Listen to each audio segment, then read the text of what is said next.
What up, everybody? Good morning and happy Wednesday. Making the Turn Wednesday DK Show.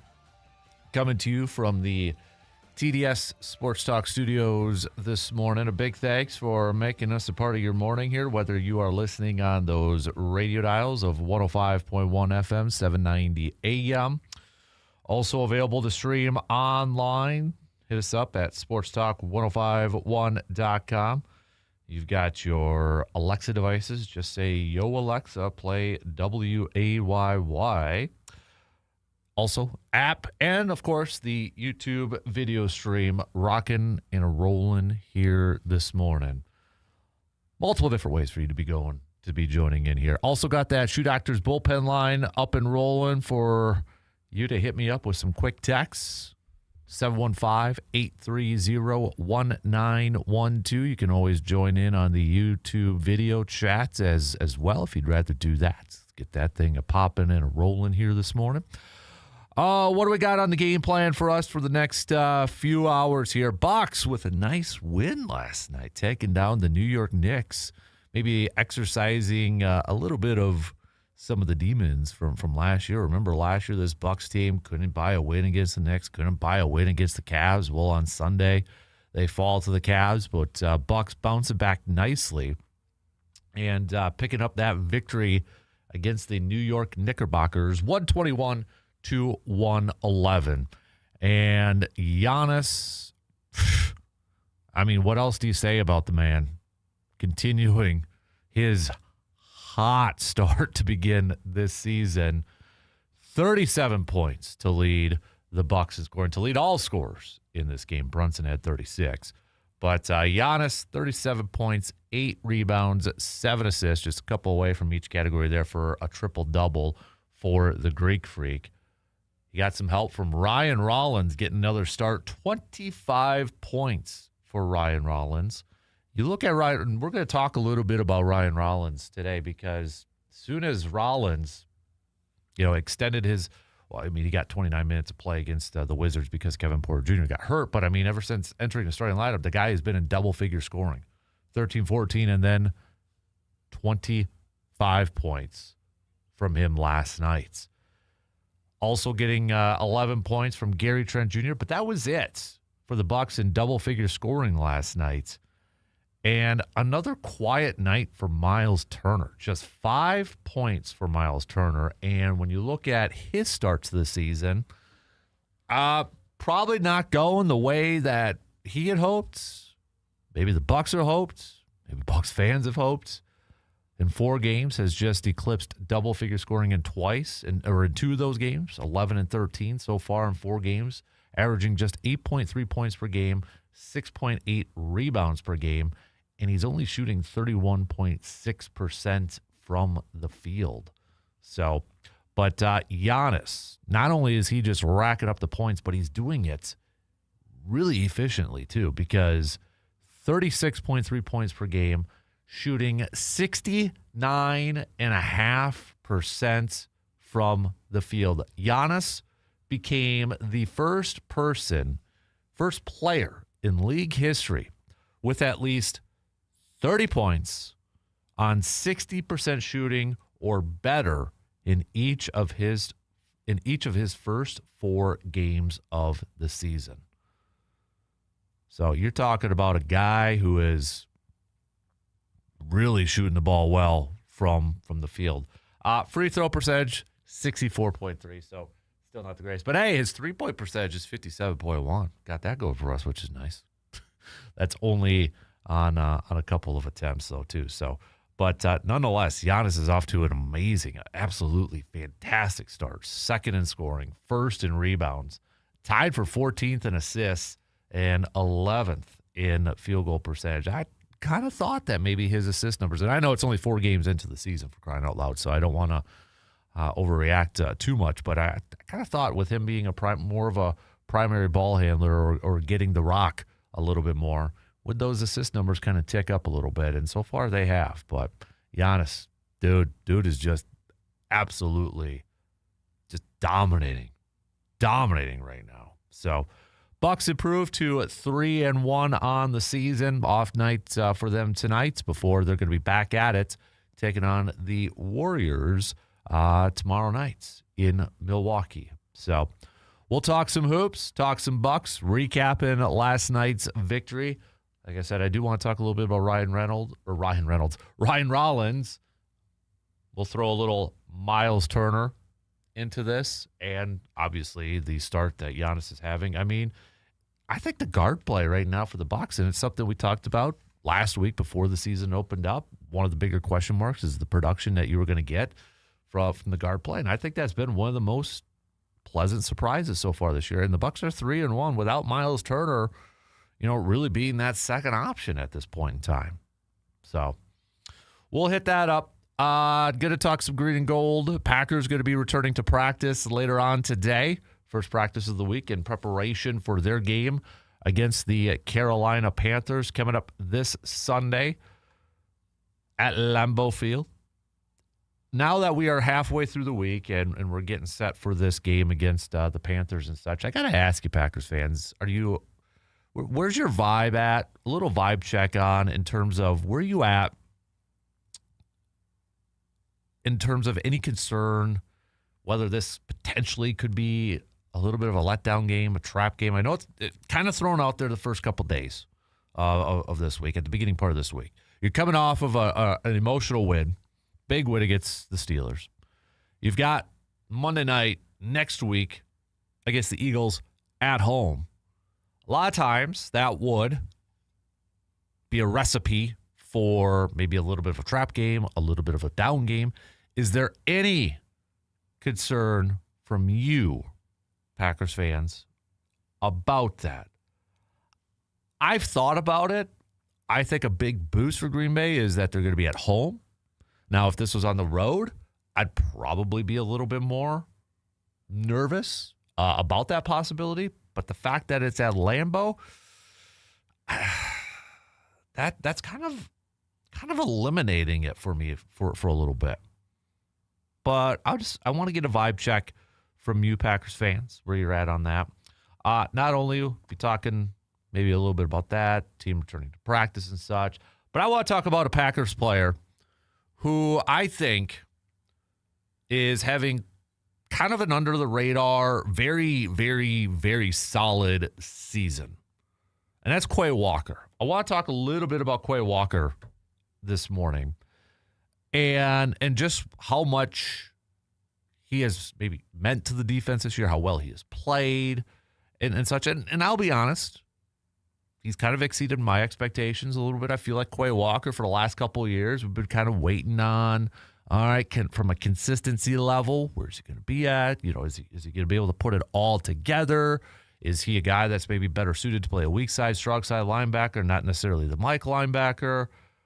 But I got to tip the cap to Quay Walker. I think he is easily putting together his best season overall because he's just super, super consistent, more consistent this year than he has been, I think, any other year of his young career.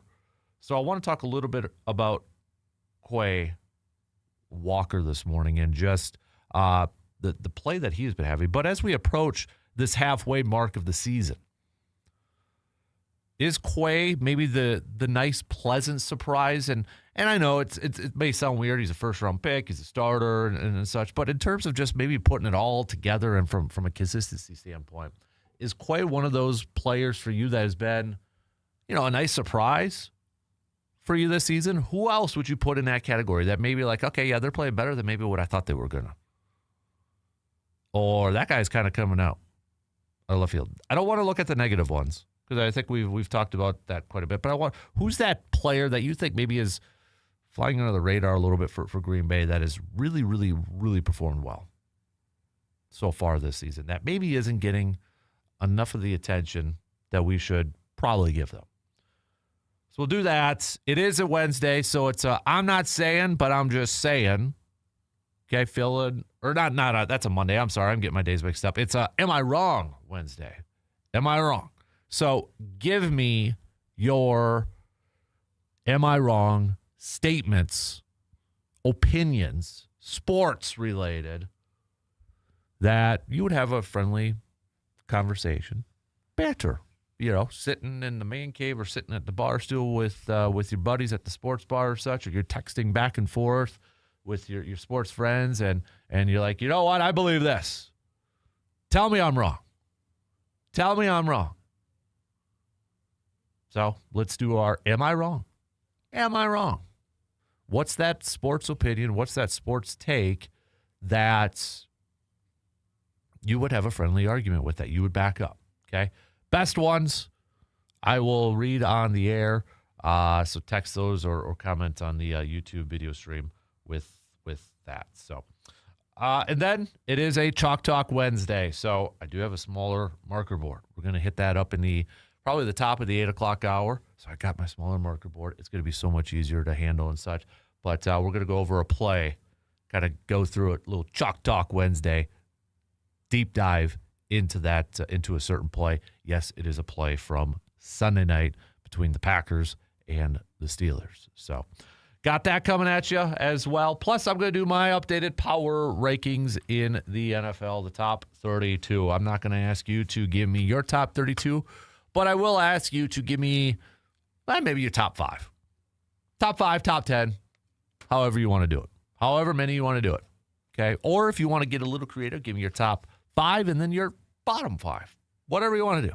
Okay? I'm going to leave it open to you. So let's pitter patter and let's get at her this morning. We got the leadoff coming up here and whatever else is on your discussion list here this morning. You can send those on over. Questions, thoughts, ideas, comments, all that fun stuff. Let's get the leadoff going here. We're going to talk a little Bucks. We're going to talk a little Packers to open up things this morning with the Bucks coming off of a nice win against the Knicks last night. We'll talk a little green and gold as they get set to return to the practice field today. Maybe Lucas Van Ness will return to practice. Maybe a little Dontavian Wicks and such. But we'll hit that up. Plus, I want to talk a little bit about Quay Walker and any other players you throw out there as, you know what, I think they're quietly having a really good season and nobody's talking about them. So, all right, let's get at it. First break, and we'll get things rocking and rolling here this morning. We'll be back in just a couple minutes.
that time of year again. The November deer hunt is right around the corner.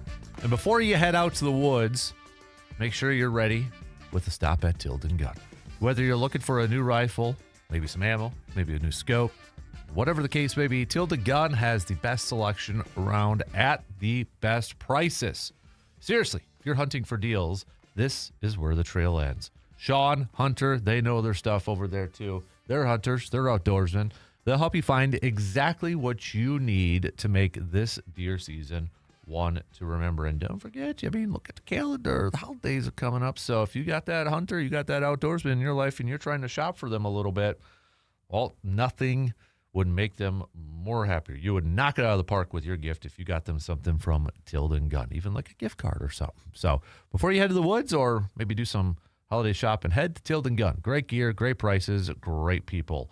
You can visit them today at 12427 90th Avenue. Also, check them out online at tildengun.com. Forgot to mention, too, World Series Game 4 last night. So, Blue Jays tied it up. So, means we won't have a winner tonight for Game 5. We at least get 2 more games. So, Blue Jays coming back from that marathon the night before to even up this series. Game 5 tonight. It's a pivotal Game 5. One team after tonight will be just one win away from capturing the World Series title. Who will it be? But it will be going back to Toronto. So at least we get that extended. We won't have to talk about a potentially the World Series being done after tonight. So I do want to talk a little baseball and talk a little World Series on the game plan for us this morning. What up, Joe? Joe saying good morning on YouTube. Rainman Brandon with a quick text. Excuse me here. Says, Brandon G here. I agree with Quay having I'm going to have to change your name on the texting line here to Brandon G, man. Brandon G here. I agree with Quay having a really good start to the season and also with him maturing as well. With that moment with Metcalf getting in his face. He didn't retaliate, and the other player that's playing well is Devontae Wyatt. That was a key player in the Parsons trade for the defensive tackle, and it shows when he's out there. It's also a point, too, where I wanted to bring up with Quay Walker, the maturity level. I mean, you go back a few years to his rookie year, a guy got ejected twice. He got ejected twice in that season. And I know he talked about it the following year, and a guy that kind of really helped him out was actually Jair Alexander. He talked about, Jair. Jair's, big into meditation and such, but I remember a couple of years ago he talked about how Jair kind of, helped him out with that. And you're exactly right, Brandon G. That moment where DK, stuck his fingers in his face mask and maybe poked his eye or something, the fact that Quay did not retaliate, I think shows incredible maturity. And there's like Matt LaFleur said the other day, there's a reason why he has that C, that captain's patch on his jersey, on the front of his jersey. So you look at it from a stats standpoint, is Quay Walker like a top 3, top 5 in a lot of categories? No, he's not. Okay. Is he the best inside middle linebacker in the NFL right now? No, he's not. Okay. But can we say that he is having his best season and he's having a very solid season? 100%. Just in terms of where he ranks right now defensively, he's 8th actually in sacks, looking at he's got a couple of those. He's got 22 stops. He's got 46 solo tackles. Total pressures 8. Stops, I already said that, 22 in that. Coverage snaps, he's 290. He's ranked 6th according to Pro Football Focus in that department. So, I mean, you look at rankings and you look at the numbers, they're not going to pop out at you. But I think from the eye test, from all of us watching these games, we can tell the difference in Quay Walker. Whether he's coming up the middle, bringing down the ball carrier near the line of scrimmage. The biggest thing for Quay Walker this year has been the consistency level. We saw moments, we've seen flashes in his career. But now I think, and hopefully that continues, we've seen it from a consistency level. C-Bomb also says Devontae Wyatt and Colby Wood. And Colby Wood's a solid pick. I think that's a very good pick, especially when you consider, Kenny Clark leaves. Devontae was going to be a starter, but who was going to be that guy? Carl Brooks, Colby Wooden. You got Stackhouse. Thought about, him coming in to replace TJ Slayton as the early rundown defender. So, yeah, Colby Wood, I think, is a very solid pick, too. The defensive front has not missed Kenny Clark, and as a huge testament to those two, they anchored the front seven, and I believe are helping Rashawn Gary and Micah Parsons eat. This front seven feels like the 96 Packers. If we could land a top-tier corner, this defense could be better than the 96 Packers. Tell me I'm wrong. I mean, you look at it, and that 96 Packers defense was special, number one in everything. You had a Hall of Famer in Reggie. You maybe have somebody ascending into a Hall of Fame player in Micah Parsons. But you look at the levels, the front, the four, Rashawn, Devontae, Micah. You throw a little Colby Wooden in there. Van Ness when he's back and mix him in there. Would you say Lucas Van Ness, though, too, maybe kind of a nice surprise? I know he's hurt and he's missed a couple games, but, I mean, he's shown some good stuff, right? So could we throw Lucas Van Ness into this question and answer as well? But you throw him in there. The linebackers, Quay and Edge. Throw a little McDuffie. The safeties, you got McKinney, an all-pro. Evan Williams in his second year. In my opinion, I think corner is definitely the biggest question mark and weakness on there. So, I mean, is C-Bomb that far off? Now, to compare him to 96, let's see how it all finishes and such. But, I mean, those are big shoes. There's no question about it. Huge shoes to fill there. And with Quay, we've heard, going back to Quay here for a minute, and I do want to get to some Bucs talk.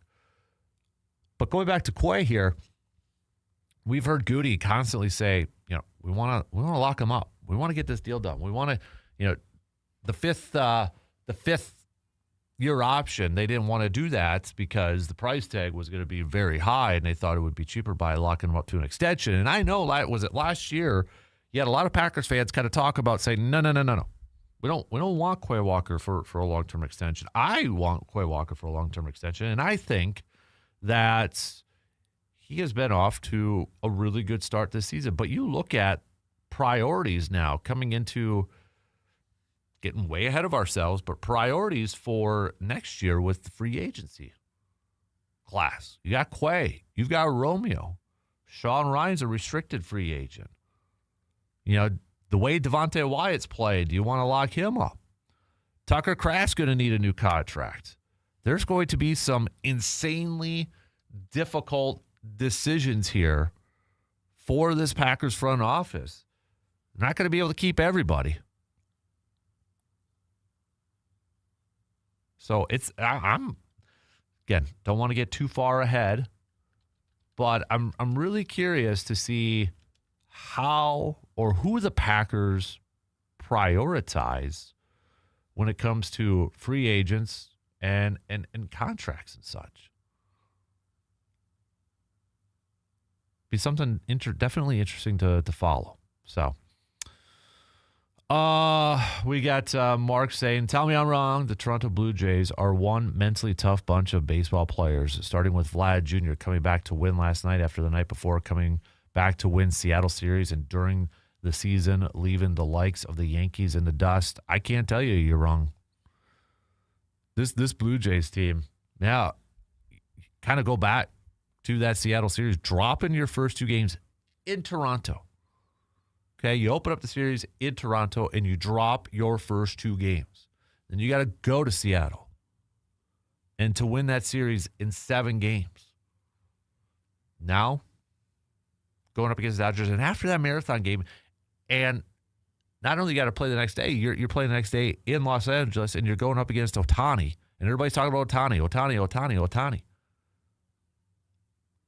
and you're able to tie up that series and at least force the series back to Toronto, I can't tell you you're wrong, Mark.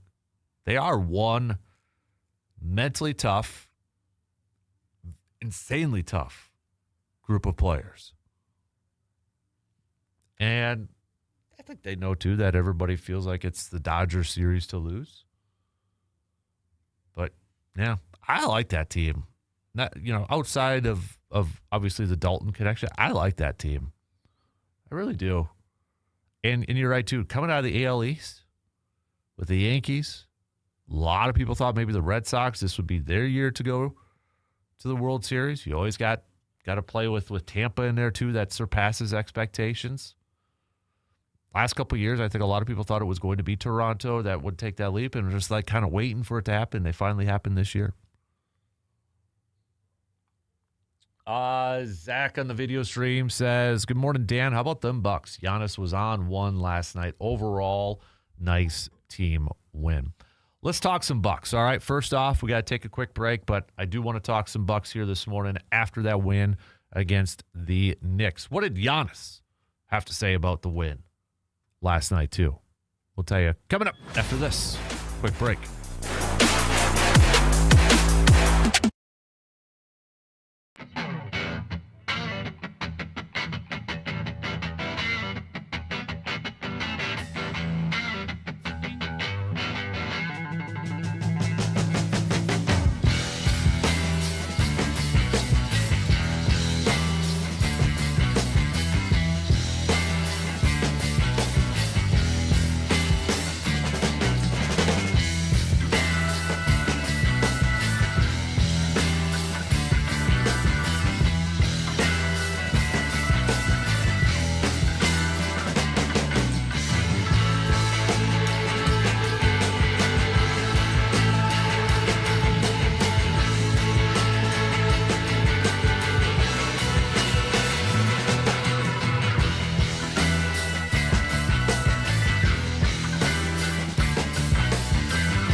Mark your calendars for this Friday. What you doing for Halloween? You want to go and have some fun? Go visit our friends at the VFW Post 305, located on 1300 Star Avenue in Eau Claire. Got the Halloween costume party going on. Starting at 8 o'clock, come dressed in your best, most creative and wild costume. They'll have judges there to decide who the winners are. Prizes are awarded for the best individual costume, best duo costume, best group costume, food and drink specials all evening long. So again, that's happening this Friday, Halloween, at the VFW Post 305, located 1300 Star Avenue in Eau Claire. Fun starts at 8 p.m. 8 p.m. Living a Dream says, morning, Dan. Sorry, C-Bomb. This defensive group is good, but no 96. The front four back then didn't really need any blitz help, although Shermer would send Butler from time to time. 96 had a ton of turnovers yet to be seen with this team. Well, actually, during the break, I looked up to see how many interceptions the 96 team had. Let me see if I can bring it up here. That's come on. Here we go. Okay, so I was kind of curious too to see what the 96 team had for interceptions. Yeah, they had 26 picks. That was the third most in the NFL, or tied for the second most in the NFL that year. The Bengals actually had 34 picks. Wow. Insane. So, yeah, ton of turnovers. Like Living Dream Jeff said, 37 sacks also on that season. So, all right, I want to talk some Bucks though. We got plenty of time this morning. We're going to be talking a lot of green and gold. But hey, continue to send me your players that you think maybe for green and gold for the Packers that they've been having some solid years this year, but maybe not getting that, or maybe have surprised you with their play so far.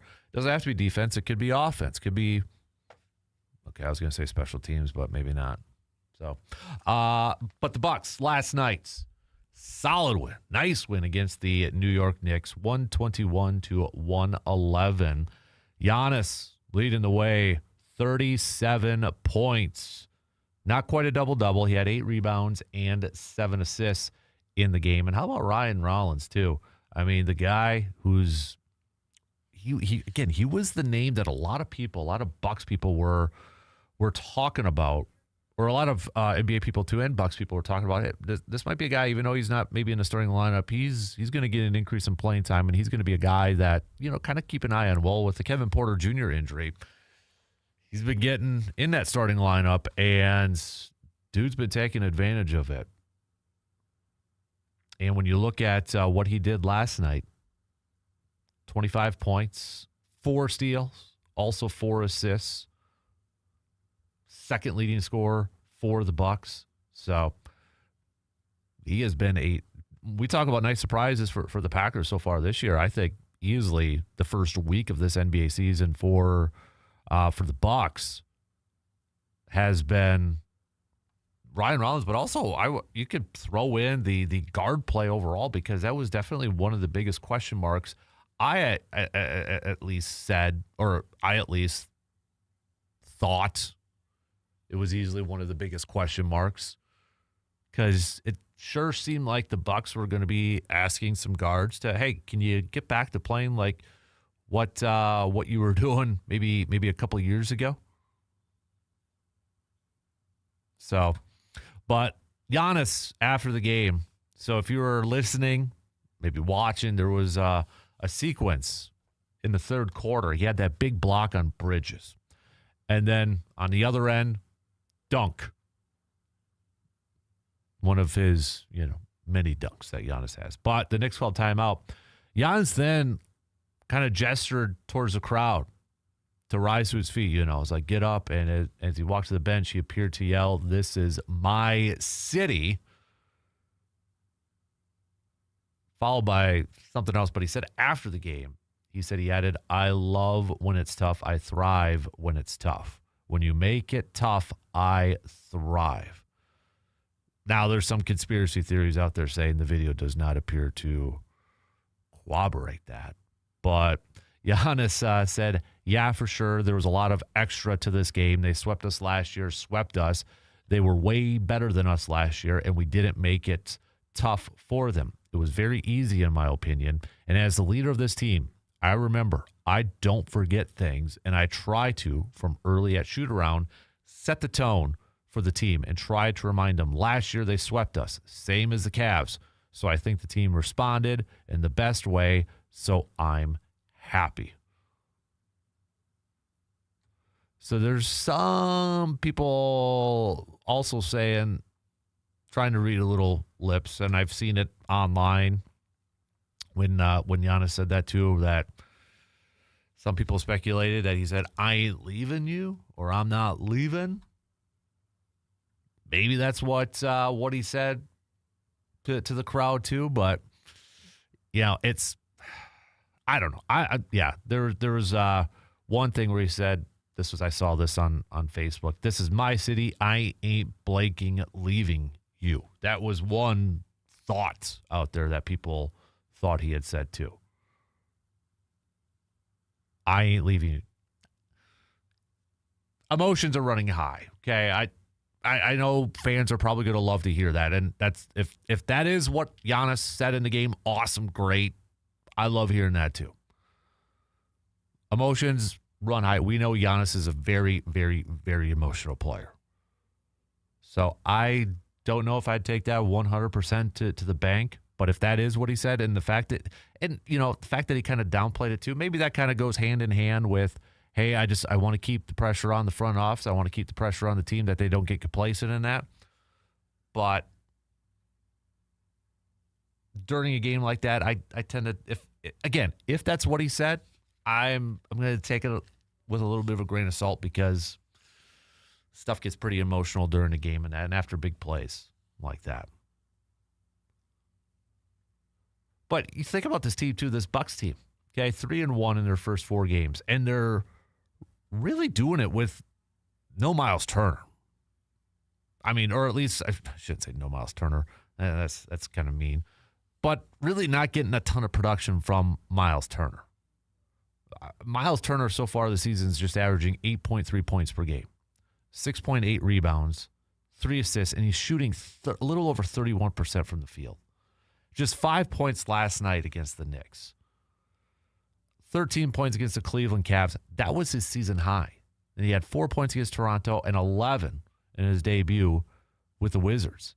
I mean, last night he shot 16.7% from the field, for crying out loud. So the fact that the Bucks are 3-1, a lot is on the shoulders of the Greek freak Giannis right now, and he is doing a lot to carry this team. But they're 3-1 without really getting much of anything from who was supposed to be their number 2 in Miles Turner. And going back to the guards, if we talk about like first week impressions for the Bucks this year, Giannis is awesome. We knew this. We knew that. But I go back to the guard play. Ryan Rollins is your second leading scorer at 15.3. Gary Trent Jr., 13.5. A.J. Green, 12.3. Cole Anthony, 12. Kevin Porter Jr. in his limited action, 9 minutes. Got 10 points in there. Those are your leading scorers. It's not Miles Turner. It's not Bobby Portis. It's not Kyle Kuzma. Those 3 aren't even in double-figure numbers right now. Will Miles Turner eventually get there? Yeah, I believe so. I believe Miles Turner, it'll come. Okay? Probably a little bit of adjustment yet. Playing with Giannis, playing with a new team. Everybody's new to him. There's probably an adjustment period. So I'm not freaking out. But when we look at the first week, one of the biggest questions I had was, what kind of production were you going to get from this guard group? And they're hitting those marks. They've been impressive. And it seems to fit what we kind of talked about at the beginning of the year, the style of the offense. If Giannis is going to be that main ball handler or he's going to be involved in bringing the ball up the court more, it makes sense. You have to have scoring from your guards from the perimeter. It's fitting this narrative. Giannis driving, you're kicking it out. Giannis is averaging 7 assists a game. It's tied for the team lead with Cole Anthony, who's also averaging 7 assists per game. It's fitting this style of offense that we thought was going to be with Giannis being kind of the creator. Not only just creating for himself, creating for others. And you got to give credit to these guys like Rollins and Trent and Green and Anthony taking advantage of those opportunities. Taking advantage of it. It's only 4 games into the season, but when you kind of look at some of the team numbers right now, Bucks are 5th in field goal percentage. They're averaging as a team 51.3% from the field. And that's with Miles Turner not shooting the ball very well.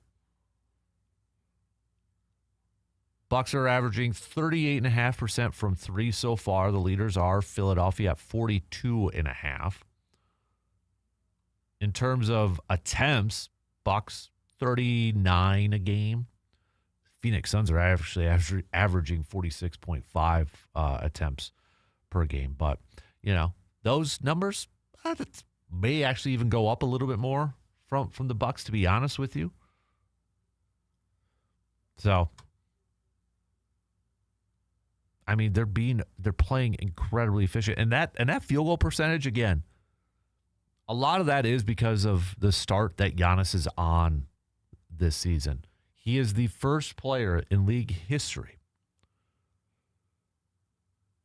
to have at least 30 points on 60% shooting or better in each of his first 4 games. Washington was his worst shooting night from the field, 61.5% from the field. What did he do against Toronto? 78.6. What did he do against the Cavs? 70. What did he do last night? 72.7. And this is a guy that has scored, like we said, 30 or more points. 37, 31, 40, 37. Dude's on fire. Dude is playing like he is on an absolute mission right now. Feels like he sure looks like, too, that he knows, okay, for us to be that dangerous team, for us to go to where I want this team to go, yeah, a lot is going to ride on the shoulders. I'm sorry, but it's like, okay, I don't have a Dame that I can, maybe help alleviate a little bit. I got to take over. And right now, Giannis, if he's not the most dominant player in the league right now, he is top 2, top 3. Tell me, that's my tell me I'm wrong. Giannis is the most dominant player in the NBA right now. That's probably not even a big-time argument, but right now, easily the most dominant player. Also probably makes it a little bit easier when you can get away with a 5-step, 6-step travel like you did last night, just saying. All right, anyways, we got to take a quick break. We'll wrap up the first hour. Continue to send us your thoughts on that Shoe Doctors bullpen line, 715-830-1912. Quick break. We'll be back after these few words. Got a take on today's topic, but can't.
Winter's coming, Eau Claire, and so is your wallets. That is, if you wait too long, because AJM Automotive says it's time to swap out those worn-out tires for some new ones before Jack Frost has you sliding into your neighbor's mailbox.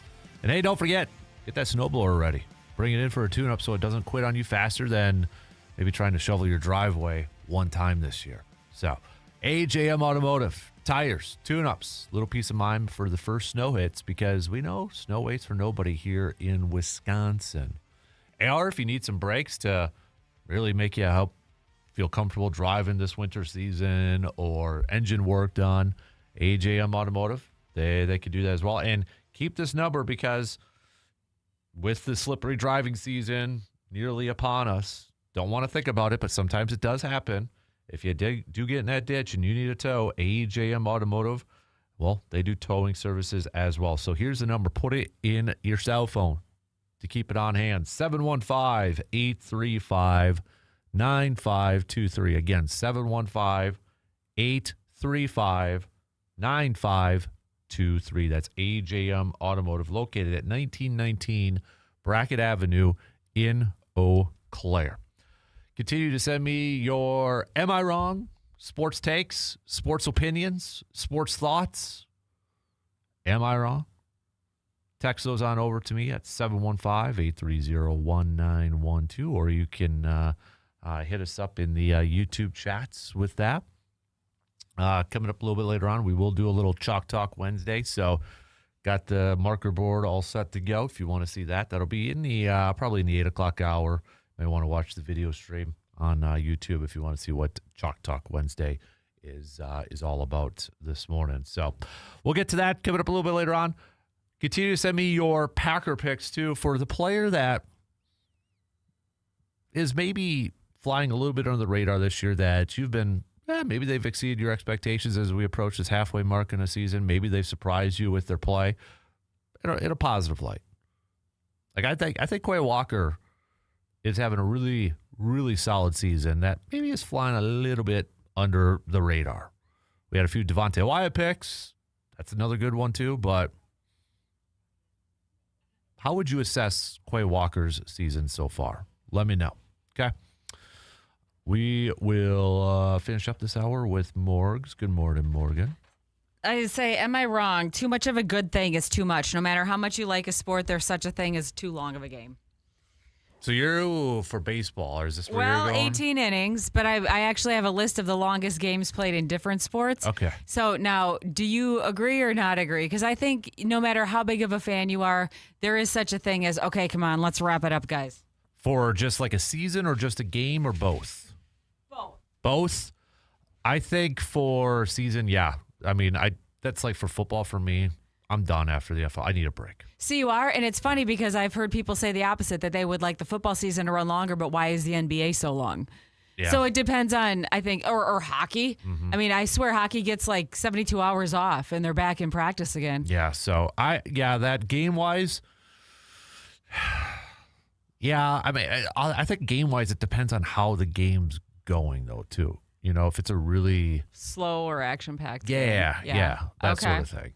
Now, what about tennis? Because obviously tennis is more physical. So this one really blew my mind. Because like in baseball, let's be honest, you kind of stand around a lot. You don't stand at all in tennis. Right. Longest tennis match, professional tennis match ever was the 2010 Wimbledon. And that was 11 hours and 5 minutes. Okay, playing it is one thing, but watching it, like, you get what's going on. The ball's going over the net. How many times do you want to see that happen in 11 hours, right? Yeah. I mean, even if you're a huge tennis fan, that's too long.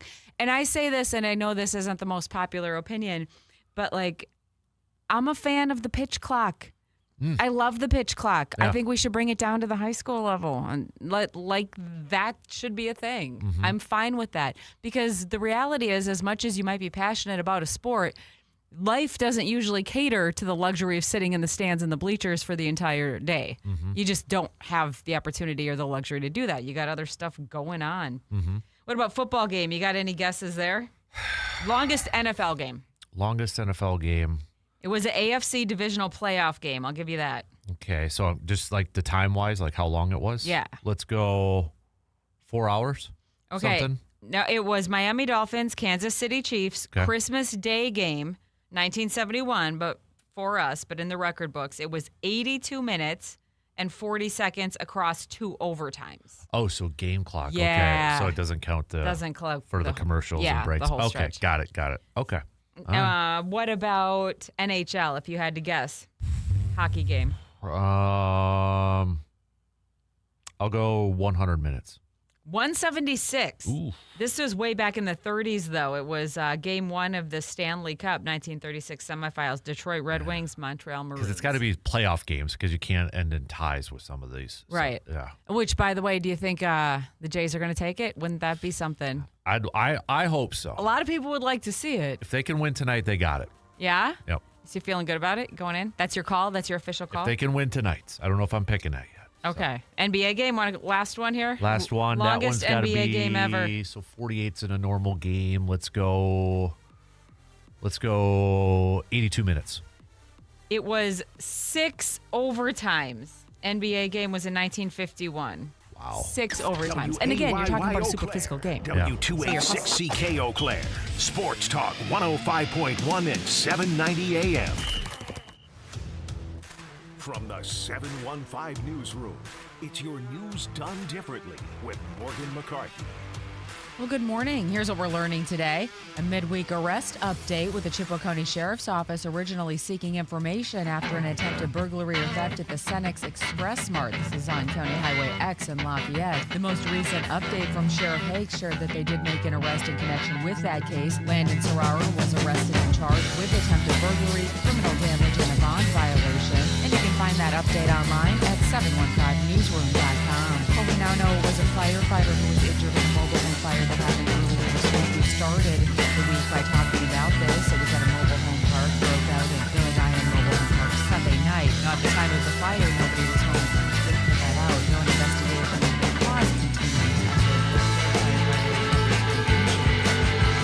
Well, Wisconsin's name is on the list and connects to the national stage as Wisconsin will join the group of states suing the Department of Agriculture over the suspension of SNAP benefits because of the government shutdown. The suit says the federal government has funds to continue the food assistance program during the shutdown, and that suspending it would be the first in its history and would violate the Administrative Procedure Act. About 40 million Americans total would be affected. Here in Wisconsin, that number is headed out about 700,000. A hearing on the lawsuit is scheduled tomorrow in Boston. And as that connects locally, we've been celebrating Spring and more coverage online. You can stop at 715newsroom.com. And what's your Food Line's favorite day of the week? Powder Day, of course. But today is National Cat Day. Oh, we'll have another one of those jokes for you. You just hang tight. There are over 25 national days every year that celebrate cats. If you ask a cat, that's not enough, because if you have one, you know every day is National Cat Day. They know the exact moment you need to get up, and that's when they jump on your lap so you can. Typical cat behavior, and we love it. To celebrate today, shower your cat with affection. Donate to an animal shelter, or better yet, adopt a cat or two, and learn how awesome they are for yourself. At the same time, every morning, you want to ride and stay in here more often to talk to Casper. Also, it's hard enough to get out of here. They know the exact moment you need to get up, and that's when they jump on your lap so you can. Our sports talk, 105.1. Clouds continue to decrease over the area this morning, and that will translate to a pretty nice day overall. We are going to have partly to mostly sunny skies as our afternoon high climbs into the mid-50s. Going into tonight, expect variable clouds will cool down to around the freezing mark, and then cold tomorrow, partly to mostly cloudy, a high of 52. A few spotted showers possible on Friday will make it back up to around 50. A 13-first alert meteorologist Derek Coleman. From the first whistle to the final buzzer, from the locker room to the beer stand, it's Sports Wisconsin style. This is the Dan Kasper Show. Your home for hard-hitting takes, in-depth conversations, and some fun along the way.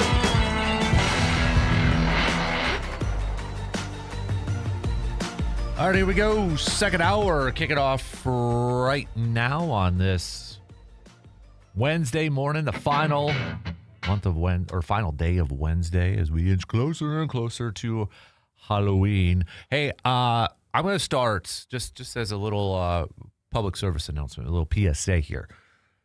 hit me up. Follow me on my Facebook page, facebook.com/Dan Kasper Sports, okay? Because every day now, probably every weekday, who knows, but going to do a little like DK convos where I'm going to throw up some random questions, some fun nuggets, just to generate some conversations and such, interact with all of you more. And so going to be kind of some fun, make you think topics, nothing way too serious and such.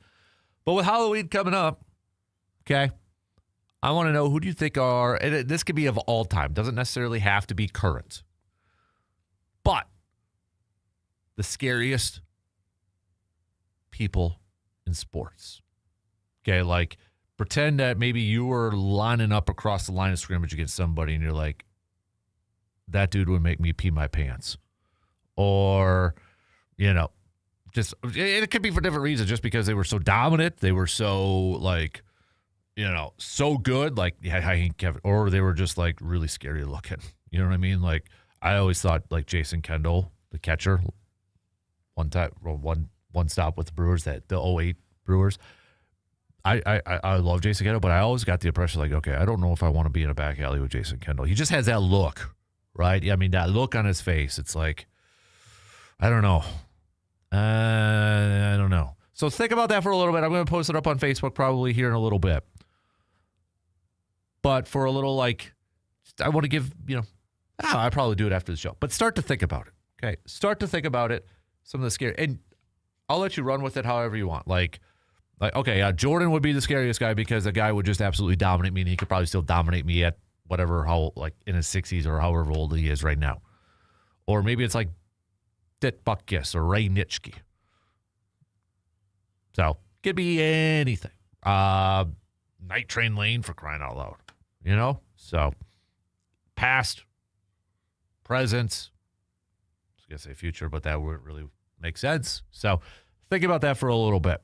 And it's going to be a Facebook conversation piece. So hit me up, follow me on Facebook.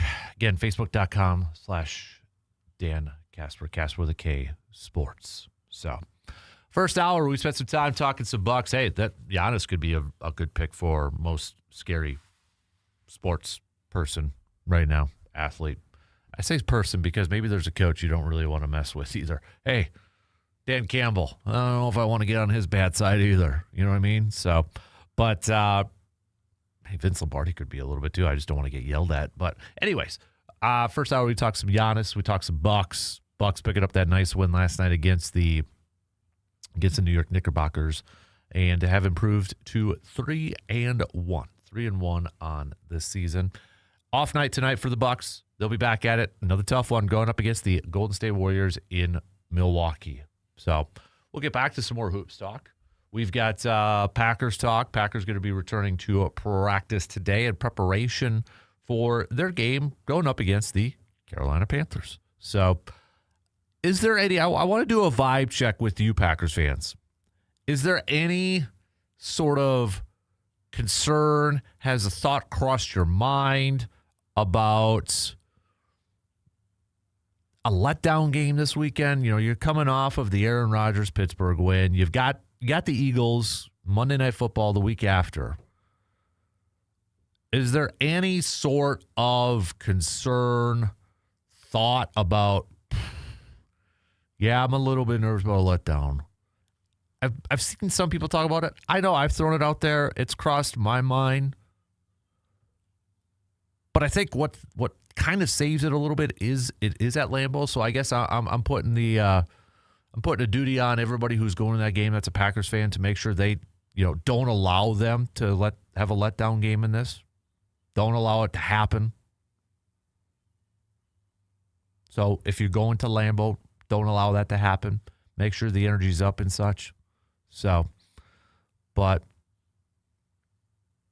is there anybody that's kind of, I want to do a little bit of a vibe check on that. Okay. I want to do a little bit of a vibe check with that. Speaking of green and gold too, who is a player, and we were talking, my pick is for Quay Walker. And it kind of was like, I think Quay Walker, in my opinion, has had a really solid season. Is he like on an all-pro level? No, I wouldn't say that. I wouldn't say he's, statistically, stats-wise, he's not up there right now with, league leaders and such. But I think he is having easily his most consistent season for Green Bay, and that's been his biggest issue, right? The biggest issue surrounding Quay Walker has always been the consistency part of it. Can he put more than just like 2 or a couple games together where he has been a very good player? And I think so far he has done that this year. And I think it's kind of flown under the radar a little bit. And I get it. I understand it. Okay? Because you look at the defense, it's Micah Parsons. You got Rashawn Gary, even Edrin Cooper to begin the year. And I think Quay Walker's flew under the radar just a little bit. Yeah, I'm not saying he's having an all-pro, all-world type of season, but I think we have seen some major growth from Quay Walker. Because I'll admit it, I questioned for the last couple years if he was playing in the right spot, the right linebacker spot. I questioned, would he be better suited for playing like a weak side or playing like a strong side type of linebacker.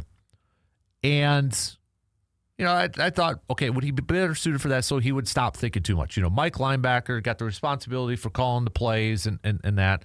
It just felt like at times, was he thinking too much? Stop thinking, just play. And that's where I was like, okay, maybe he's better suited for that. He's doing, I think, a much better job this year. Much better job. Does it help that he's in front of him? He's got a guy like Micah Parsons and other guys are playing well. Of course it does. But we still got to give him credit to where credit's due. And Quay Walker, I think, is having a very, very solid year. And for a team, Brian Gutekunst, who has been vocal, I mean, he's put it out there in public numerous times. They want to keep Quay. They want to sign him to an extension. I think that price tag is going up. I don't know why they weren't able to get it done earlier. Maybe it was Quay and his representation saying, hey, we want to bet on ourselves a little bit. See if we can get that price tag going up. But I do think it's going up here. And it's going to present in some interesting decisions coming up in the offseason for Green Bay when it comes to their free agencies. Romeo Doubs, Quay Walker, Tucker Kraft's going to need a bigger contract. I would assume Devontae Wyatt is going to get a contract extension. Who knows? They picked up his fifth-year option. So there's going to be tough decisions to be had. If you want to keep those guys, who are going to be the guys that you're going to move on from? But the biggest thing, too, for me, for Quay Walker, has just been the maturity aspect. You look at his first year, ejected twice. And going into your second year, it's like that's going to be on you. That's kind of a label on you. Can you be calm, cool, collected? Can you be level-headed and not let things get to you to where you explode? And we saw that on Sunday with DK Metcalf messing with him, putting his fingers inside his face mask in that. And Quay Walker didn't react. I'll be honest, and I think a lot of people are probably like this too. I would have reacted. Somebody's doing like that stuff to me or barking at me, yelling at me, I'll react. I have reacted before. Then after it calmed down, like, man, I wish I wouldn't have done that. But in the heat of the moment, in that element, it's hard. It's hard not to react to something like that. It's really easy, I think, for a lot of people and a lot of us, and we've done it, to say, why are you doing that? Why are you reacting? But if you think about it, you can admit it to yourself. You probably won't for some people, but you put yourself in that position, it is really hard not to react. It's really hard to not have human emotions in reacting in situations like that. If somebody's messing with you, trying to poke your eye out or just like constantly barking in your ear and trash talking and that, it is hard to keep those emotions in check. And I think we have seen a lot of growth, maturity from Quay Walker this year. That, because I'll be honest too, like there's always been like thoughts after his rookie year. I'm like, okay, when's he going to explode again? Or you know, when there's like a scuffle, it's like, Quay, stay away. Don't get involved, dude. And I think that was the next step. What we saw for him not to do that, that was a next step for him. To continue to elevate his game, elevate his status on his team, continue to grow to become an overall better player. We have heard his teammate, Xavier McKinney, last year saying, dude's the best linebacker in football, or could be the best linebacker in football. And we've been like, okay, this is practice stuff and that, but we have to see that on the field. Is he the best linebacker in football right now? No. Does that mean he's not going to be? No. But I think he has taken a huge, huge step this year. You look at other people, yes, Devontae Wyatt's going to be the most popular pick, and rightfully so. We've seen glimpses of it from Devontae Wyatt, specifically last year from a pressure standpoint. His biggest issue has been, can he just stay healthy? Can he stay on the field? And he's already been banged up a little bit this year, but, you know, Micah Parsons talks about him glowingly. You know, I think Kobe Wooden's a good pick. I think it's fair to say if you want to throw Lucas Van Ness in there. He's been banged up too, but Lucas Van Ness, I think we have seen him in his opportunities this year. It's not been a ton, but he has grown a little bit in his third year from a production standpoint. All right, we got to take a quick break. I want to hear from you, though. All right, whether it's Bucks, Packers, World Series, whatever the case may be, hit me up with a text or comment on that video stream, all right? We'll take a quick break and be right back after these quick words.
All right, let's be honest. When is the last time that you looked down at your floors and thought, yeah, those suckers, they've seen better days? Well, with holidays coming up and family and friends and the in-laws walking through that door, it might be time for a little bit of a flooring upgrade. That's where Carpet City Flooring Center in Eau Claire comes in. Hey, they've got everything. Luxury vinyl planks, carpet, tile, laminate, you name it. Selection's awesome, and so is the team. They actually make shopping for floors kind of fun. And here's the kicker. They will match or beat the competition's prices. So you can stop scrolling deals online at midnight and just head to Carpet City Flooring Center instead. Get those floors ready for the holidays and impress everyone. Or maybe at least distract those in-laws from maybe bugging you and such.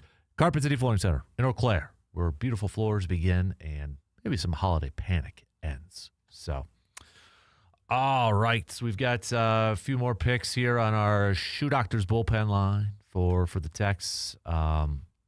Looking at Quay Walker. We've got Devontae Wyatt. We do have a Lucas Van Ness. We even got a Emmanuel Wilson pick over there, too. So the scariest athletes, those go on Facebook. So throw those up on the Facebook page. Go do those on the Facebook page. So that's where we're throwing those over at. But some more picks for the surprising player for the Packers so far this year. Pleasant surprise, or maybe going a little bit under the radar here has been. Yeah, it looks to be between Quay, Devontae. Got a few more, or I should say a couple more Kobe Wooden picks. That's a solid one, too. I definitely would throw that one in there, no question about it. So I don't know what Goody or Russ Ball or what the front office is going to do when it comes up to this offseason with some decisions in terms of contracts and such and who they decide to keep in that. I'm glad I'm not the one making that decision. I'm glad I'm not the one doing that because, that's tough. That is really tough. Since we're talking a little football here, let's go through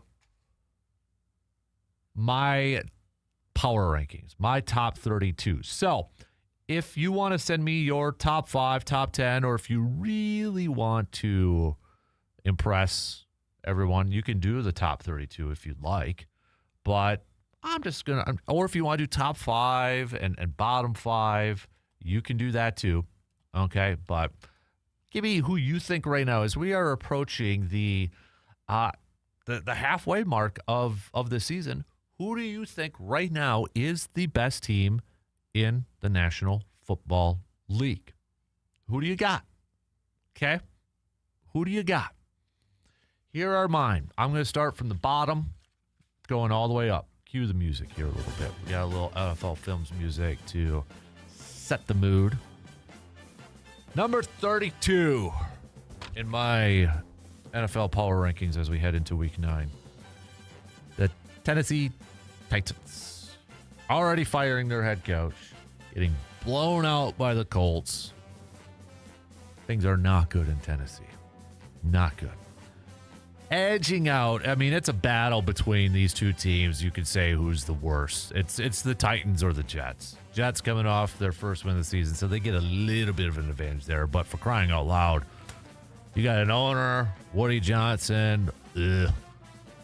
You know, if we ever did a rankings of like some of the most or some of the worst sports owners, Johnson, you could throw both these owners in for these franchises into this thing. It's awful. It is bad. So you can flip-flop these two if you want. I'm going to go with the Titans as the worst. Jets right there. Saints coming in at 30. You could also throw them into this equation. They're making a quarterback change this week. I think we all kind of knew that the Saints were going to be bad already this year anyways. So, I mean, really bad.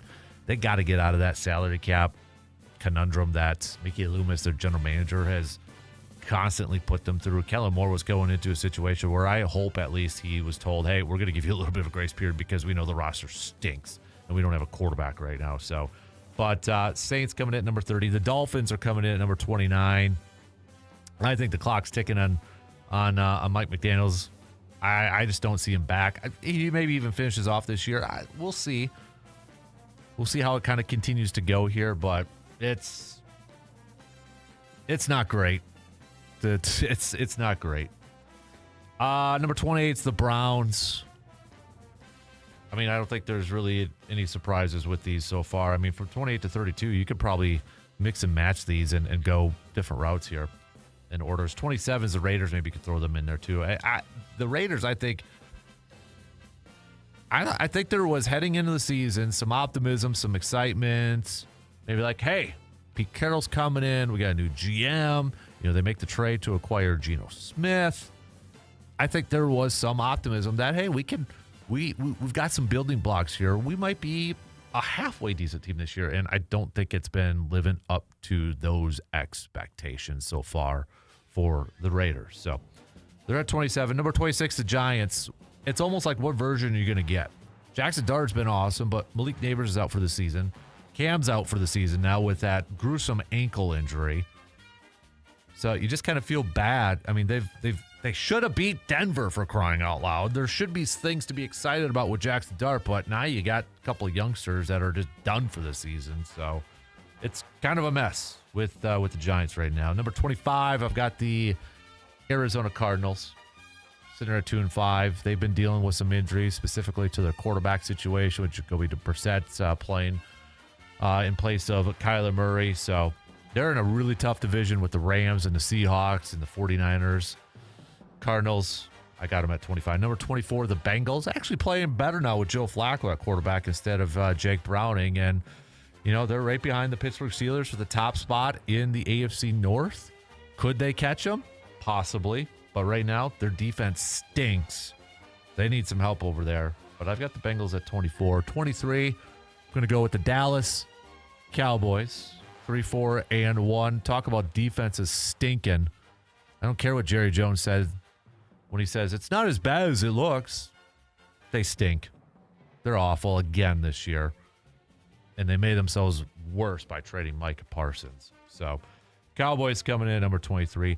22, Minnesota Vikings.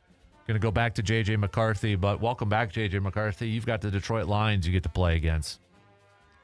Carson Wentz apparently has been banged up since London with that shoulder injury.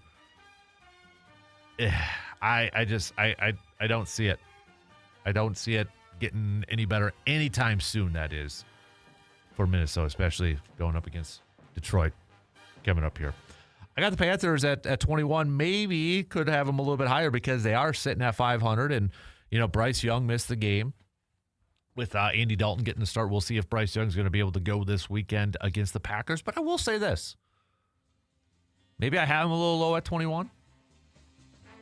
But they have performed better than I thought they were going to so far this year. Commanders, I know they're down compared to last year. Jane Daniels has been dealing with injuries left and right, and I think that has really affected this team. Still, from a talent standpoint, they got the talent to be a playoff team. It's not been going right. Ravens, maybe a little bit high. I wasn't really comfortable putting this high. I wanted to put them lower because they're 2-6, but maybe I'm a little bit more bullish. Maybe I'm a little bit more giving them credits because Lamar's coming back and they've got too much talent to be this bad of a team. Can they go on a run and get back into this division race? I think with the division with the Steelers at 4-3, Baltimore has that chance. But they got to start stacking some wins here. Falcons, I got at number 18. It was not a good game from Kirk Cousins this past weekend.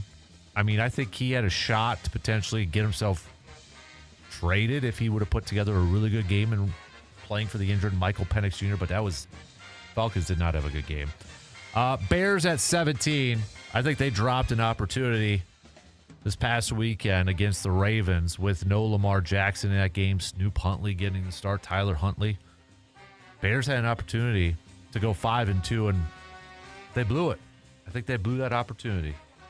So Texans are playing better as of late here after a really slow starts. They're starting to catch up a little bit here, but the Colts are still just dominant right now. But no question about it, I think the Texans are playing better football right now, and that's why I got them at 16. I've got the Steelers at 15, still leading the division. Their defense, you look at the talent on there, they should be better. They should be better. You got a premier pass rusher. You got Cam Hayward. You've got corners that you invested in. They got a new safety yesterday, Duggar, from the Patriots. They should be better. Why are they not better? Jalen Ramsey.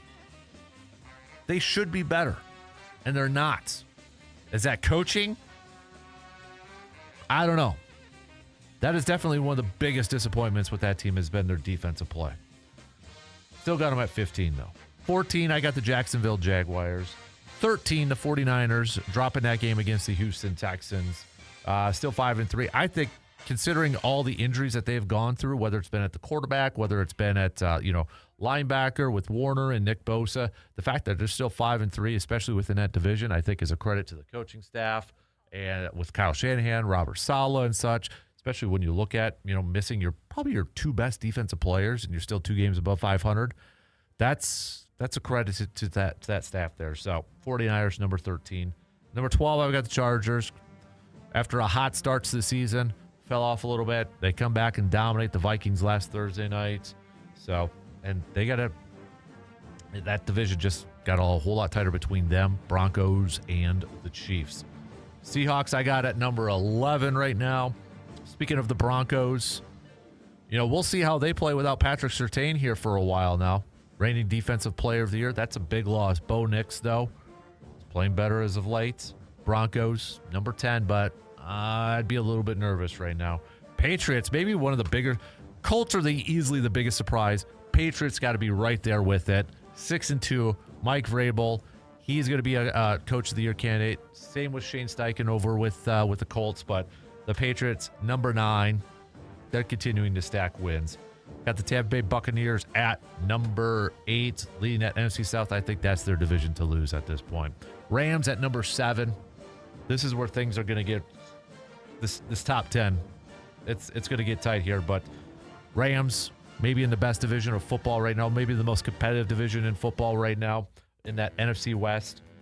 I got them at number 7. Bills, they've cooled off a little bit. I think that loss to the Patriots kind of like surprised some people and maybe cooled them off the Bills bandwagon. Nobody circles the wagons like the Buffalo Bills. I think that loss to the Patriots maybe cooled it for some people, but they came back and dominated and such. So I've got the Bills at number 6. Eagles, I'm sticking with at number 5. Number 4, I'm going to go with the Chiefs. Patrick Mahomes playing better. They've got their receivers back. They're playing better coming up here too. So I wanted to put the Bills here, but I went with the Chiefs. So let's go number 3. Number 3. I got the Packers. I know 1-1. Second half was much better offensively and such, but I just right now, if it was Packers versus the Lions, as many injuries as the Lions have, I'd probably still pick the Lions. That Thanksgiving Day game is making me a little bit nervous. So I got the Lions at 2. Lions 2, Packers 3. I know the Packers beat them in week 1. It's just I'm not ready to put Green Bay above Detroit yet. If they, let's say the Packers and Lions just go win straight through up until their Thanksgiving Day game and Packers win them, then yeah, they're right there. I don't know if I can do it right now. That Lions offense is on a roll, and that worries me a little bit. You got to put the Colts at number 1. I know some people aren't putting the Colts at number 1 because they don't want to believe it, and you can say, well, look at the schedule and that, but they are dominating. Jonathan Taylor, if he's not MVP, he is the Offensive Player of the Year. Daniel Jones is making himself a boatload of cash. Their defense is playing well. The Colts, best record in the league, and they're winning games convincingly. I mean, yes, it was a Titans. I get it. But isn't that what good teams are supposed to do and dominate those type of teams? Colts did that. Best running game in the league right now. Jonathan Taylor looks like last year's Saquon Barkley, for crying out loud. All right, those are my power rankings heading into this week of the NFL season. Okay, let's take a quick break, regroup. Send me your top 5, though. All right, hit me up with your top 5. If you want, give me your 5 worst teams. Text it on over 715-830-1912 on that Shoe Doctors bullpen line, or you can hit us up on the video stream on YouTube. So let's take a quick break, and we'll be back. These few words.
Winter and the holidays are coming, so don't let those aches and pains slow you down. At Chippewa Valley Orthopedics and Sports Medicine, they can help you get back to being on your feet, back on the field, and feeling your best.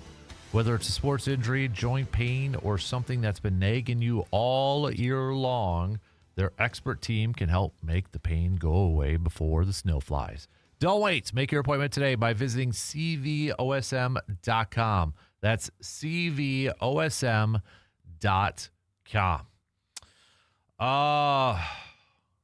So a little baseball here. Obviously, World Series last night. Toronto able to tie it up. So at least we're going to get 2 more games in this thing. It's going to go back to Toronto. Game 6. Game 7, if necessary, will be on November 1st. But Game 6 will be on Halloween. We got a game tonight, travel day, and then October 31st. So whoever wins tonight, they'll be 1 win away from capturing the World Series title. But I was looking, obviously, we're not quite to the offseason and such, but was reading a little bit from Adam McCalvey, Brewers.com and such. He's got Bryce Turang, as the Brewers team MVP.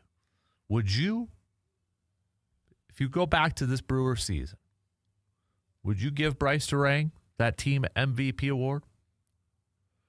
Says here, Turang earned the Brewers' Most Valuable Player Award in a vote of Baseball Writers of America Association cardholders who cover the team, who voted for a top 3 in 5 different categories at the end of the regular season. Results were based on a point system that awarded 5 points for first place vote, 3 points for second, and 1 point for third.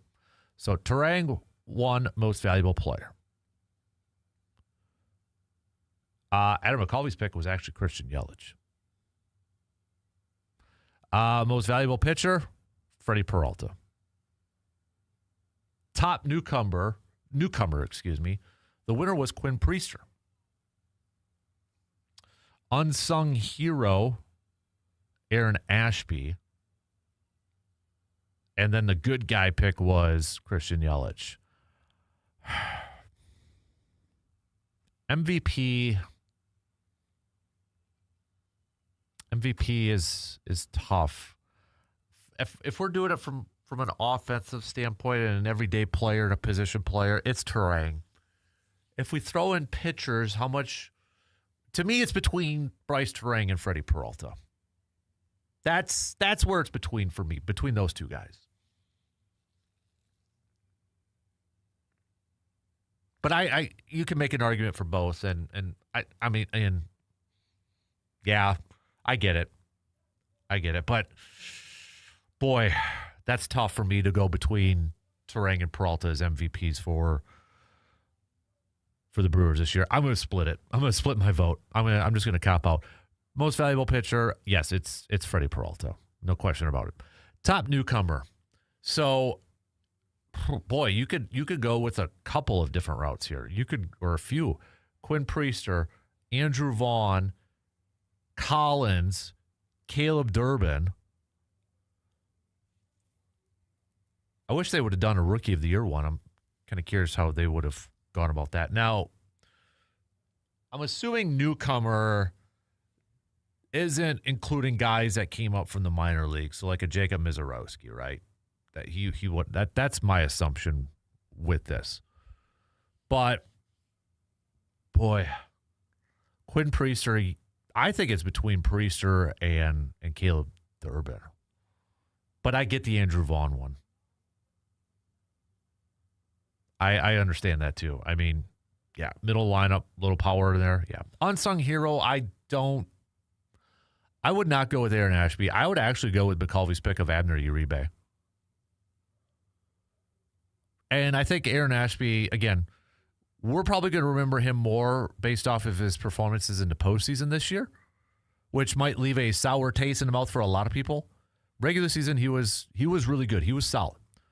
But I think I go Abner Uribe. I mean, I think you look at what he did all season long, and then stepping into the closing role when Trevor McGill was out. Abner Uribe was almost lights out. And he was fantastic coming out of that bullpen. So I would go with Abner Uribe. That's where my pick would be. But what would you go team MVP if it was between Turang and Peralta and you had a vote? Who would you vote for? Who would you vote for? Peralta or Turang? Would you throw somebody else in there? Do you think somebody else deserves to be in there? Do you think Yelich should be in there? Because, all right, well, he was pretty much the main power guy throughout the whole season for this Brewers team. Leader, that sort of thing. Is it between those three guys then? Do you think? Man, I think Yelich is third. I'm still between Turang and Freddie Peralta for team MVP. So, but Game 5 tonight for the World Series after the Blue Jays able to tie it up thanks to 4 runs in the 7th. Ohtani getting charged with the loss. Ohtani was the talk heading into this game, and get it, right? We get it, but he also struck out a couple times and such, but he went 6 innings, gave up 6 hits, 4 earned runs in the game.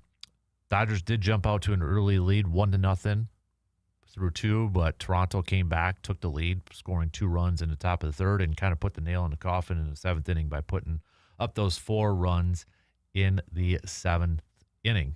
So now Game 5 coming at you tonight. Last one in Los Angeles before the series moves over to Toronto, and we've got a rematch from Game 1, Trey versus Snell.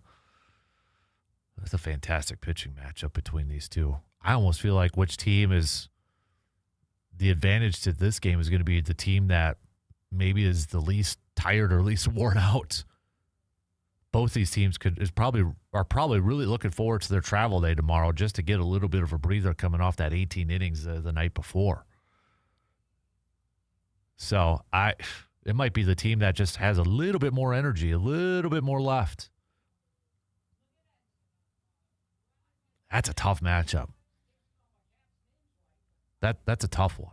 So I'm going to say my pick though until we get to the back end of the program, like usual, in our picks and predicts. So, but hey, you can send me your picks. Who do you got for Game 5 tonight? Who are you going to give the advantage to, Trey or Blake? Toronto or the Dodgers?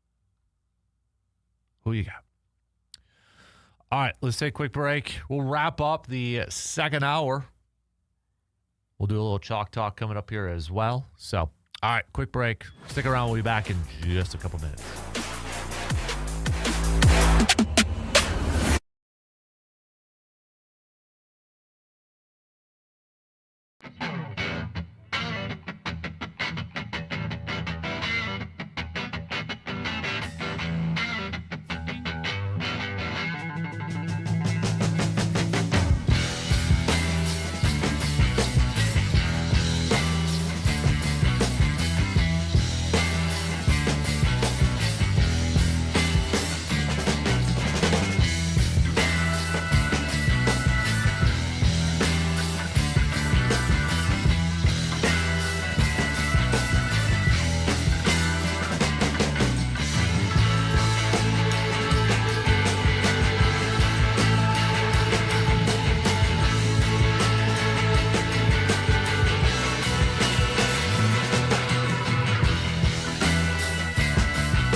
Don't forget to get your picks in for our weekly Pick'em Challenge, our Pro Football Weekly Pick'em Challenge on our website as we get set for Week 9 already coming at you tomorrow. So head to our website, sportstalk1051.com. Click on that Fan Cave tab. You know the drill if you've been making some picks over there. Scroll all the way down to the bottom and get those picks on in. All right, before it's too late, because every single game matters. I missed a week, and I'm just completely out of it right now. So I'm letting everybody else go and make their picks there. So, but don't forget, before we get to our game coming up tomorrow night, Thursday night's football action, Baltimore at Miami. Baltimore at Miami before Week 9. Well, Week 9 officially kicking off next week. So, all right, coming up next hour, we'll get back to some more hoops talk with the Bucks picking up a nice win against the Knicks last night, off to a 3-1 start to the first week of the season. So, taking a look at that, Giannis continuing to do Giannis things right now. It's just the dude's flipping awesome. It's you literally run out of words and things to describe what Giannis has done. Like, I'm trying to think of another athlete that has set the bar so incredibly high that if he just has a little bit of a down game, it's like, what's wrong? Aaron Rodgers did it, I think, for a lot of us. If you expand it outside of Wisconsin, I mean, you could throw the GOATs in there, the greatest of all times. It's the Jordans. It's, you know, those type of players. By the way, the Jordan, I don't know if anybody watched the inside his segment on NBA and NBC last night and talked a little bit about playing 82 games in a season. And obviously in the NBA, it's load management this, load management that. And Jordan's always kind of said the same thing. And he said it again last night, you know, saying, I never wanted to miss a game because it was an opportunity to prove, fans are there to watch me play. And I always kind of wish players had that same mindset. I wish players had that same mindset. And, you know, another quote he said, too, he's like, you play basketball for 2.5 to 3 hours a day. That's your job. That's what you get paid to do. What are you doing the other 21 hours? Also said, I never wanted to miss a game because it was an opportunity to prove the fans are there to watch me play. I want to impress that guy way up on top who worked to buy the ticket. He's probably yelling at me and calling me names. So I want to shut him up as an entertainer. I want to show. I wish. I'll play the clip coming up next hour. I'll play the clip, and I want to get your reaction, your thoughts on it. And I think a lot of it, maybe not necessarily the players, but is it teams? You know, we talk about our players getting soft, our players, you know, with this whole load management thing. But is it teams, though, too? Are teams doing that, too, where it's like, hey, take a break because, you know, they want to protect their investment. They're paying a ton of money to a player. So they're like, you know what, take a couple days off because we don't want you missing a long stretch of games. So if you miss it, it's about 3 minutes. I'll probably play that clip coming up in the next hour. But I think for a lot of fans, it's probably a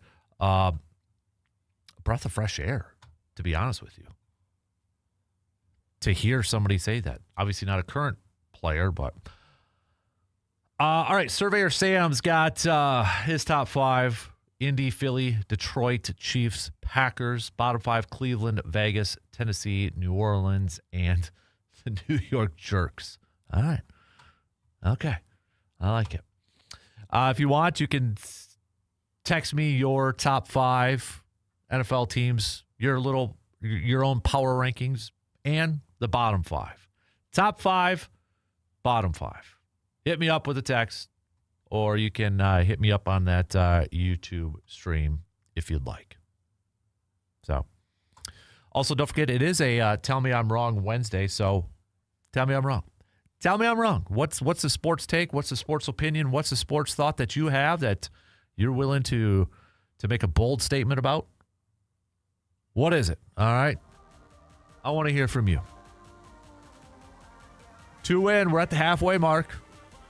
We got a couple more to go here. It's a Chalk Talk Wednesday. We're going to get to that coming up here in just a little bit.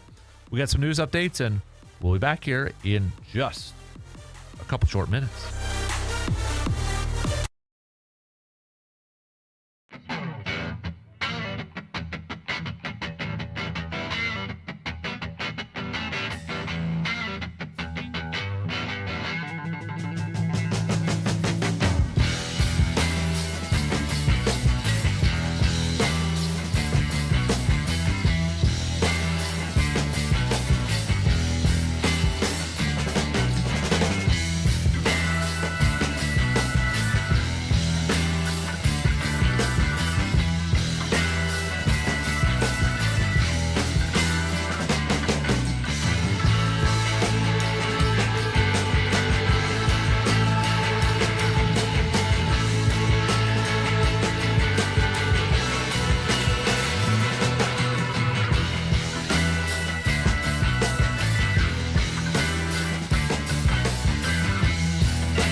This Wednesday morning, October 29th. Thanks for hanging out with us, everybody, wherever you're tuning in from and however you're tuning in from.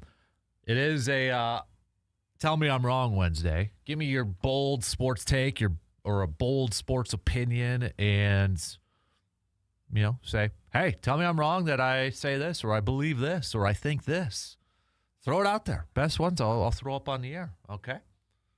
Ones that you'd be comfortable in debating or talking about a little bit. All right? We're going to talk some more hoops coming up here in a little bit. It's also a Chalk Talk Wednesday, and that's where we're going to lead things off in this hour, a little Chalk Talk Wednesday, where we pick a play, a moment, or anything like that, and we bring out the marker board, and we break it all down. So if you're listening, it might be a little hard. But If you're on the YouTube video stream, you can check it out. I got a smaller marker board, right? Yeah, look at that. Oh, yeah, it's better. So what are we doing on this one? We're breaking down the Tucker Kraft first touchdown play against the Steelers. Why am I doing this one? Because we talk about the impact that Christian Watson has on his team for a boatload of different reasons. His athleticism, his speed, his size, but in my opinion, is the best run-blocking wide receiver on this team. And this was a play where timing is incredibly crucial. So you line it up. All right, if you're looking at it, we've got it broken down right here. It's probably, I hope it's not backwards and such, but if it is, I apologize. But anyways, so it starts off, you're overloaded. If you're looking at it from the quarterback's perspective, you're overloaded on the left side. Tucker Kraft's on the left side. You got the other tight end, Fitzpatrick, there. Shotgun, Jordan Love. Josh Jacobs is to the right. And then on the right, you've got Malik Heath and Christian Watson on the outside. Tucker Kraft goes in motion.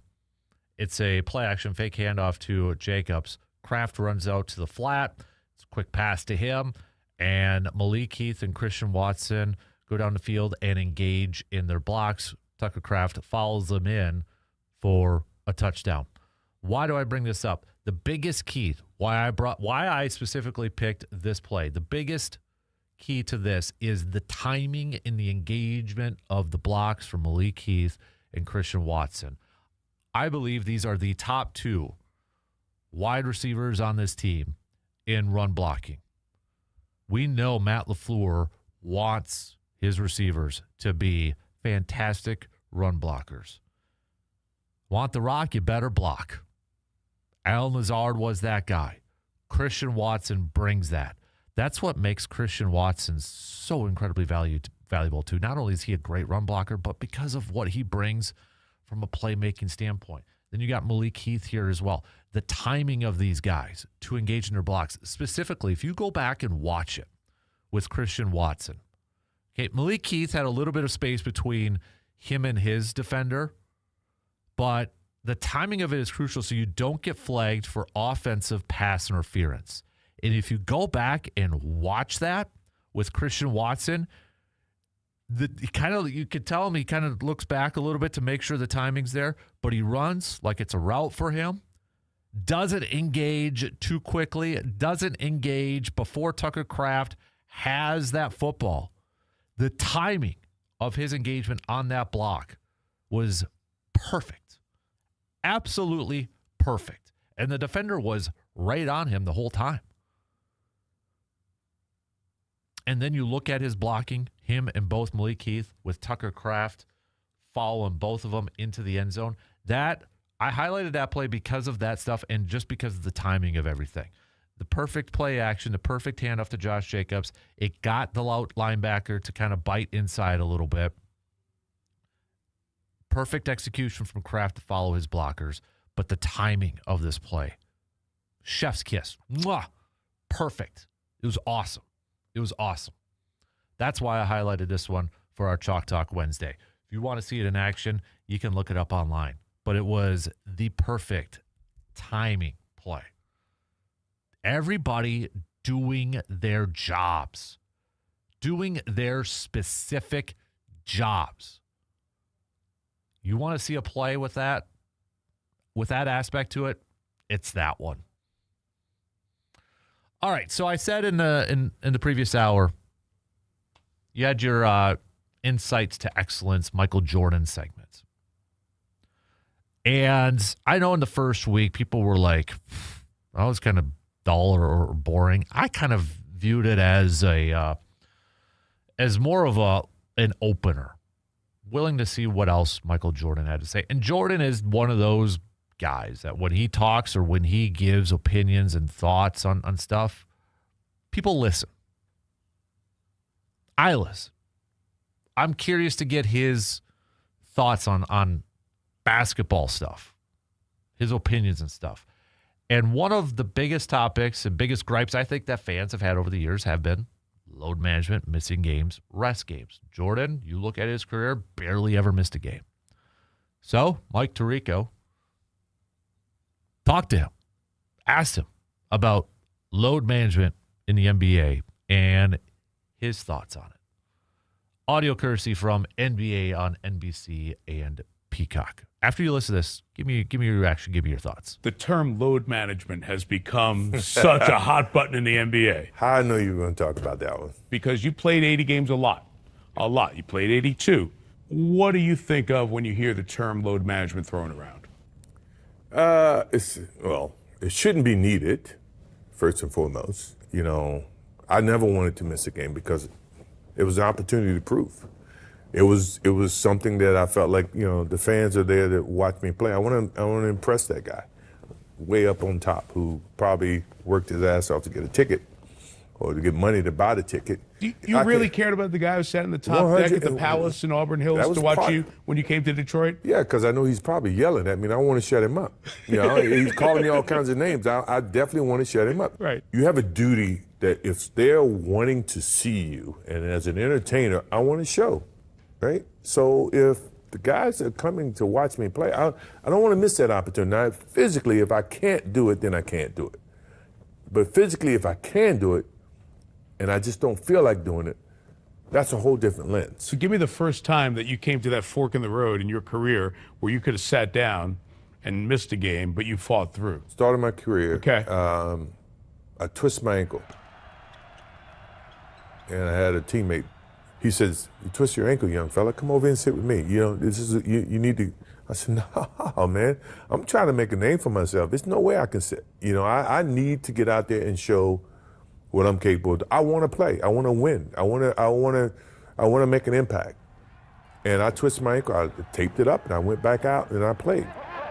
I always felt that. I always felt the necessary need that I could never leave my comrades out if I could perform, right? Even if I couldn't. Utah, great example. Everybody said the flu game. It's a game 5, which is a very pivotal game. I was going to find a way to get out there, even if I was a decoy. Well, once I got out there, you never know how, pushing yourself, you never know what happens, right? So that night you got out there and you found you could do more than you thought you were going to be able to do. Next thing you know, the emotions, the situation, the need of the team, all those things catapulted me to, I'm going to gut this thing out. Back to your point of what load management is, you play basketball 2.5 hours a day, 3 hours a day, right? That's your job. That's what you get paid to do as an NBA player. What are you doing the other 21 hours? I mean, to me, that's when you should be preparing for your next day of work or your next, challenge. Now, I'm the worst. Maybe I'm not one of the guys that you would probably model that, or I was going to say, did you do that every time? But you should think about that in retrospect of what load management really is. I always felt like one is a sense of pride for the fans that are paying. Right. 2 is a sense of making sure that I stay sharp. I'm not going to lose it. And 3, I want our rhythm as a team to always be there. It can disrupt that synergy that's happening. All right, so again, that's audio courtesy from NBA on NBC and Peacock. I mean, does it really surprise anybody that Jordan has that mindset when it comes to something like load management? No, it shouldn't. Is it going to change? No, it's not. But it's definitely, I'll be honest with you, it's one of my biggest gripes about the NBA is load management. And it's one of my apprehensions of going to games all the time to make that trip to travel. Am I going to see Giannis? Am I going to see Anthony Edwards? Am I going to see, those star players? So as a fan, I appreciate hearing what Jordan had to say when it came to his thoughts about, I want to play in front of those fans who have spent their hard-earned money, who have spent, working their butts off to maybe buy that ticket to go to a game. As a fan, I appreciate hearing that. And I feel like for some fans, not all, or some players, not all, but for some fans, that's kind of lost, or some players, it's kind of lost on them. I don't know. What's your thoughts when you hear Jordan talk about that? Let's take a quick break. let me know. Hit me up with a quick text. We'll talk some more hoops. Bucks picking up a nice win last night against the New York Knicks. We'll hit that up and a whole lot more coming up in these final couple hours. You're listening to the Dan Kasper.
So yesterday we posted up this poll and chatted a little bit about it for our post-Glass Amir 715 Speaks poll question. After the 18-inning marathon of Game 3 of the World Series, we asked all you baseball fans out there, do you think Major League Baseball should add a runner at second base in extra innings in the postseason like they do in the regular season?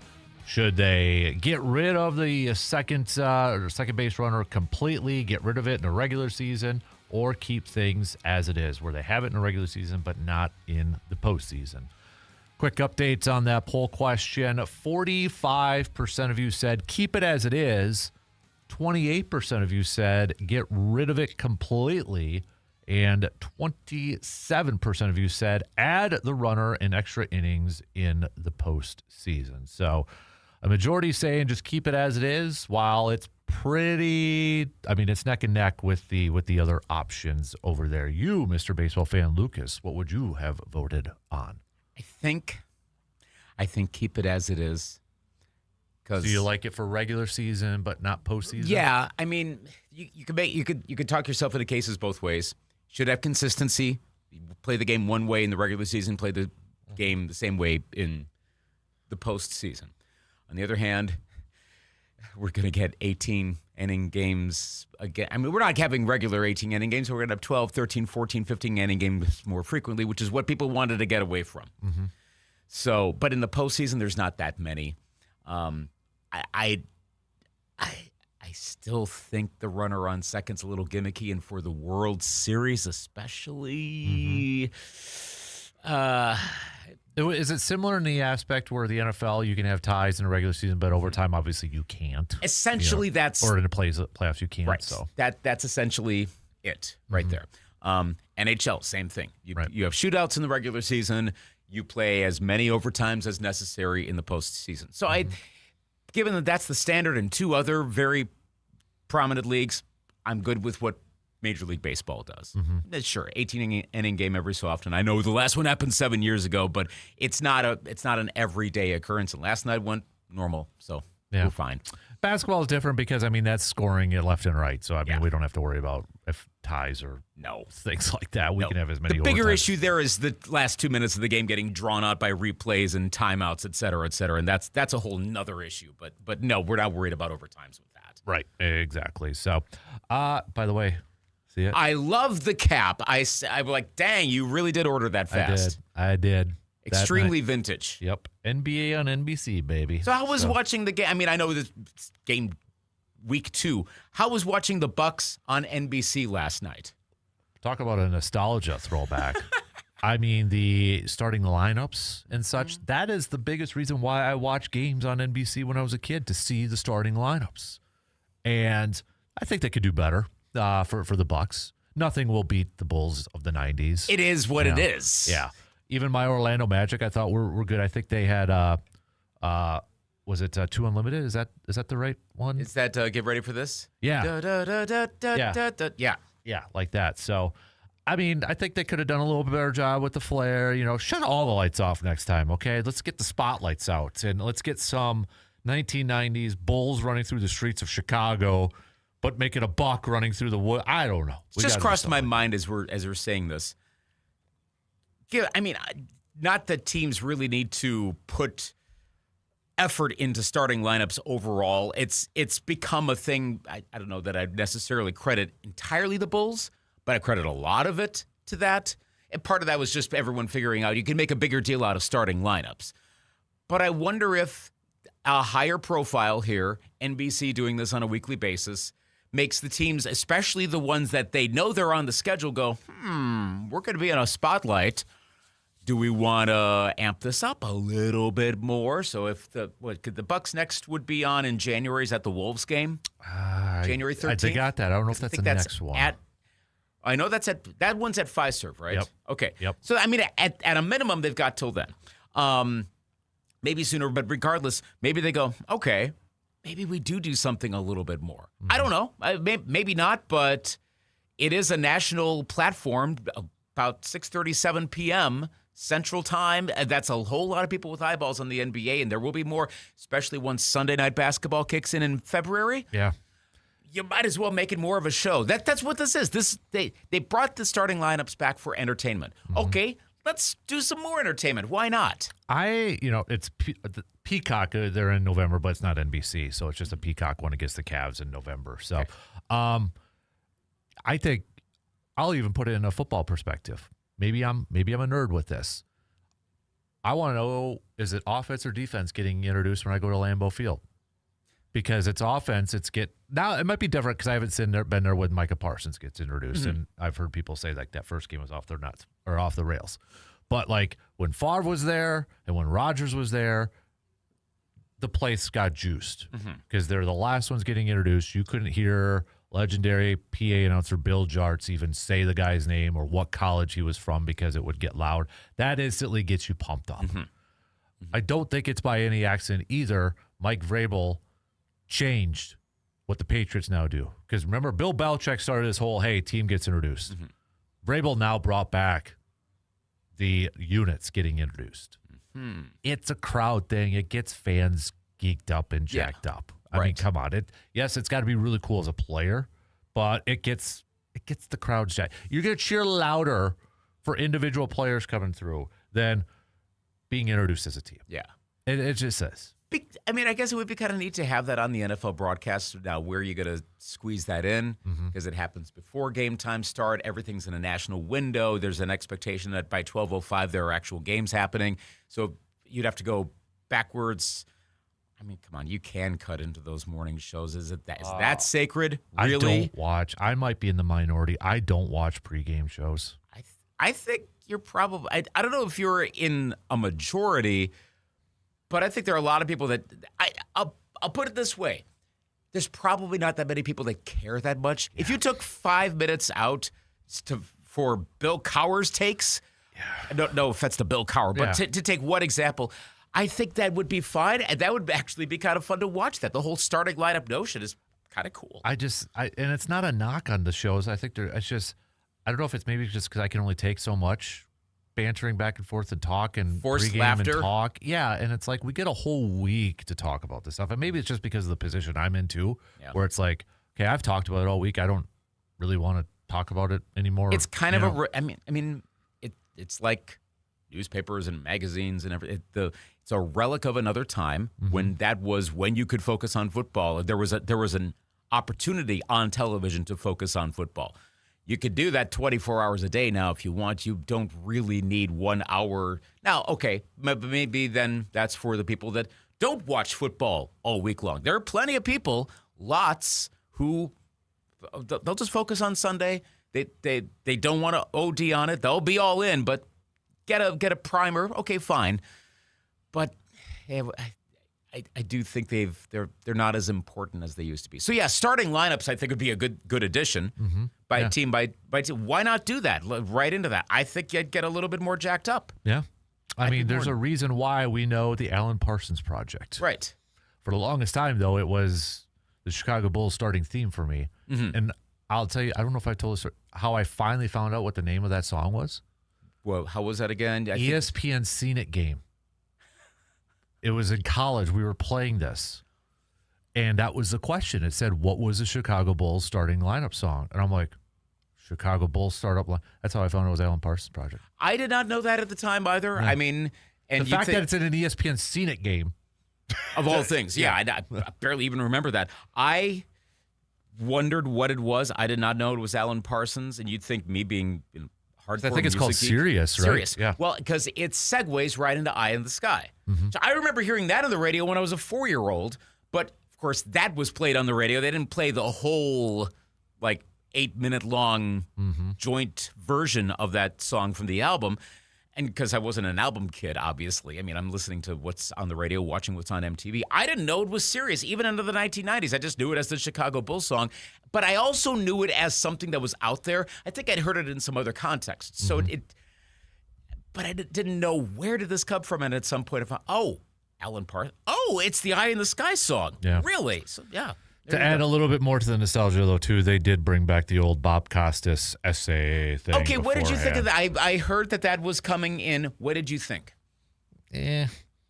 Wasn't like the old school Bob one, but maybe it's just because I've got the finals ones attached to my mind. This is just week 2 of the regular season. Would you rather more Costas or not?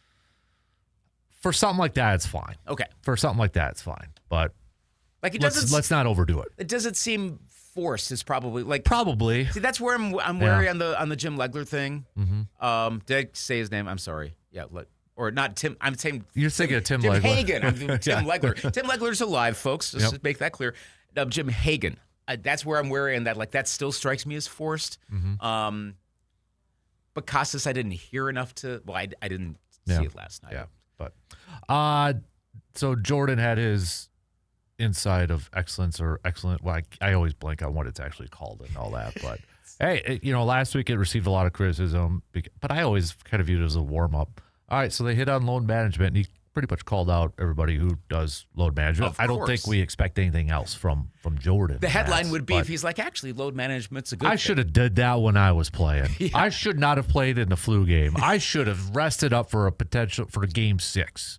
That would be something. Right. Like, we would really be I talking. regret doing that stuff. I mean, there's some of the, like, obvious ones, like what is next week going to be, like, what you do when you drive to the hole, and do you try to draw a foul? Of course Jordan would do that. I mean, that's what it's probably going to be next week, stuff like that. Yeah, I mean, it's the one thing I am a little disappointed with it. I get it. It's getting his thoughts, trying to pick his brain. Eventually, I would like to see, okay, but can we get more about the game that we're watching? Maybe like some insights to that, and maybe there's going to be something about the future game, or the current game, I should say, and players and all that. You know what's going to happen, though, is there's going to be LeBron talk. Mm-hmm. Him and LeBron and all that. That's going to be thrown out there. It's going to happen. So. I wonder if he's asked to not do that because he knows. I mean, Jordan, well, he doesn't touch every hot button issue, obviously. Mm-hmm. Heck, he's the guy. Remember the sneaker quote from like around 1990. Yep. So yeah, that makes sense. But maybe he goes, okay, if I say this is going to start that debate, and he's aware enough of overall NBA culture, NBA media landscape, that he knows to avoid whatever could cause the same NBA negative coverage thing to come back in. Mm-hmm. He doesn't want to stoke that. It's the load management thing is an easy one, and yeah, that is a negative. And that thing. one resonates with fans more. Like the fact where he has said, and he said it again, I want to play for the people who buy those tickets. That's what's going to, as a fan, you love hearing that, and you wish more GOATs would say that. Because the counter argument, I mean, there's more of a, not an analytical one, but there's probably a health-related one that makes sense. That's a little bit more specific. The player counter of, well, I need to, you don't have a good counter to that. Whereas if you bring up a LeBron thing, short of just analyzing his career, boy, those words would be parsed. He could praise the heck out of him, but there'd be some word or some eye movement or something, and people go, but see? Then it just turns into a debate. Mm-hmm. There's not a good answer to that, and somehow it spirals down to the point where a week later we'd have Stephen A. Smith and LeBron arguing with each other again, and nobody wants that. Right. Sorry, nobody wants that. Right. What was I going to say now with Jordan? I just kind of blanked on it. Anyways, we got to take a break anyway, so we'll do that. Maybe I'll kind of remember. We'll talk some more hoops and such, and a whole lot more coming up after these quick words.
think it's more teams that want these players to do load management than the players themselves because they want to protect their investments. Hey, we'll sacrifice a couple games here, but, later on and such, we don't want to maybe get you hurt, even worse. So we missed out on a boatload of cash because of ticket sales. So they'll sacrifice a couple games and such. Do you think teams are more in that than what maybe the players are? I think so.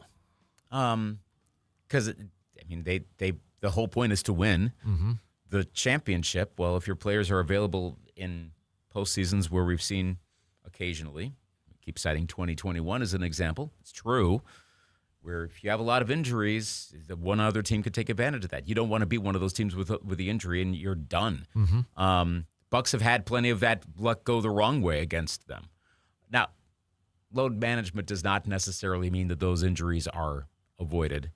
But I think there is a data set that shows that works out better for teams if the players don't play as often in the regular season. If you figure we're good enough to be the equivalent of blank seed in the playoffs, it doesn't necessarily matter where the seeding ends up. Yeah, you could load management your way to a 5 seed when you could be a 2 or a 1 seed. But if you think we're good enough, we'll play like a 1 seed, doesn't matter what. Okay, if you have that confidence, go ahead and do that. Some of it, I think, is player-based. The image in my mind is Kawhi Leonard. Yeah.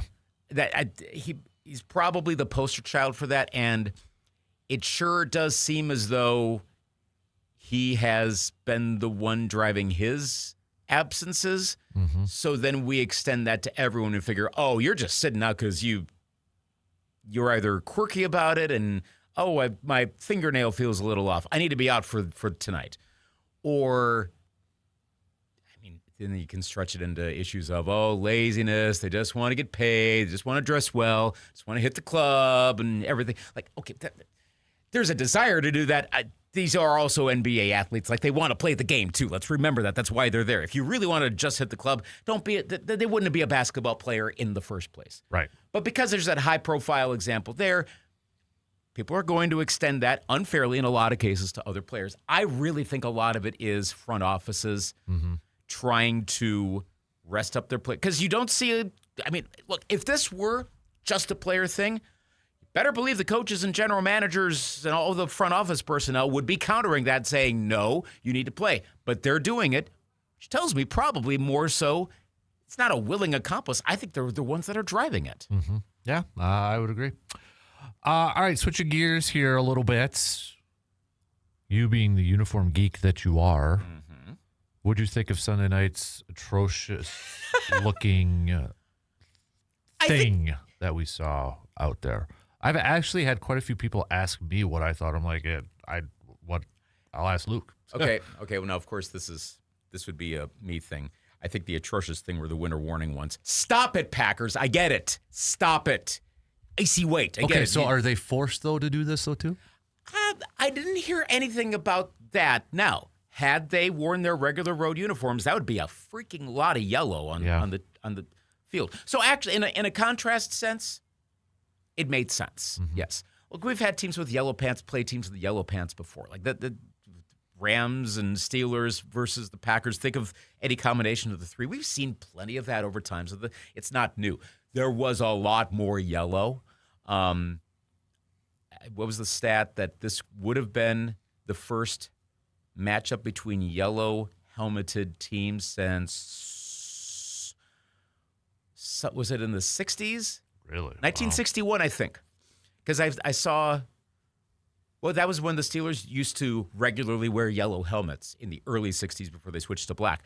And they played, of course, the Packers back then. So this would have been the first matchup of two yellow helmets. Well, didn't work out that way. So I get it from in and of itself, contrast-wise, it did make sense. I'm more anti-winter warning for the Packers. Actually, like I said before, the uniforms themselves, actually pretty decent. I'm getting to the Steelers. Trust me. They're fine enough themselves. Just, you're the Packers. Don't. Stop. Which is actually going to segue pretty nicely to what we're about to talk about this weekend. The Steelers, I didn't mind them, but that's because I'm primed from 1994.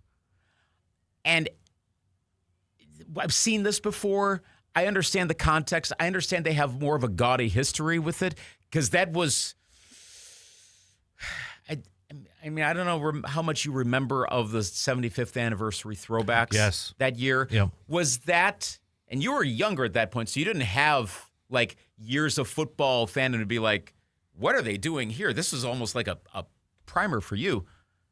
Was that the strangest looking uniform of all of those when that happened? When the Steelers wore the vertical stripes in 94? Maybe. Yeah, maybe. I know they only wore them for like, one or two games, but still. I know I got like some Neil O'Donnell cards of that. Looked strange. Yeah. But we weren't used to that, too, because we were used to the Steelers. Right. They have such an iconic look, and it's largely the same for so many years. So I didn't think it was like absolute abomination, but it's also history, too. Like the Giants had something similar, which they wore for one game. Was it last year? Game 1. But that's what was worn back then. So, like, if you're going to go to the history of football, you're going to have to wear some stuff that looks a little weird in the 2020s. Sorry. Right. So, non-history people. So, on the flip side, would you like to see baseball do that more? Yeah. The stirrups and the baggier pants. Like, go way back, like 19-teens, 1900s. Mm-hmm. I'm thinking of, like, I mean, you get some echoes of that occasionally, but I'd love to see the Giants when they had the really baggy, was it like deep, like eggplant purple, super baggy uniforms that had like World Series champion on the front, where they actually wore that as a uniform. I'd love to see that. Let's mix it up a little bit more. So I'm okay with that kind of variety. The ones that I don't like are either trend hoppers, Packers, as you could tell, that's an issue. Or the rivalry ones that the NFL has kind of got going on. Yeah, like some of them are okay. Some of them, like, okay, in the Bills case, that was like, okay, again, are you looking for an excuse to go icy white? Sure, fine. That's totally what that is.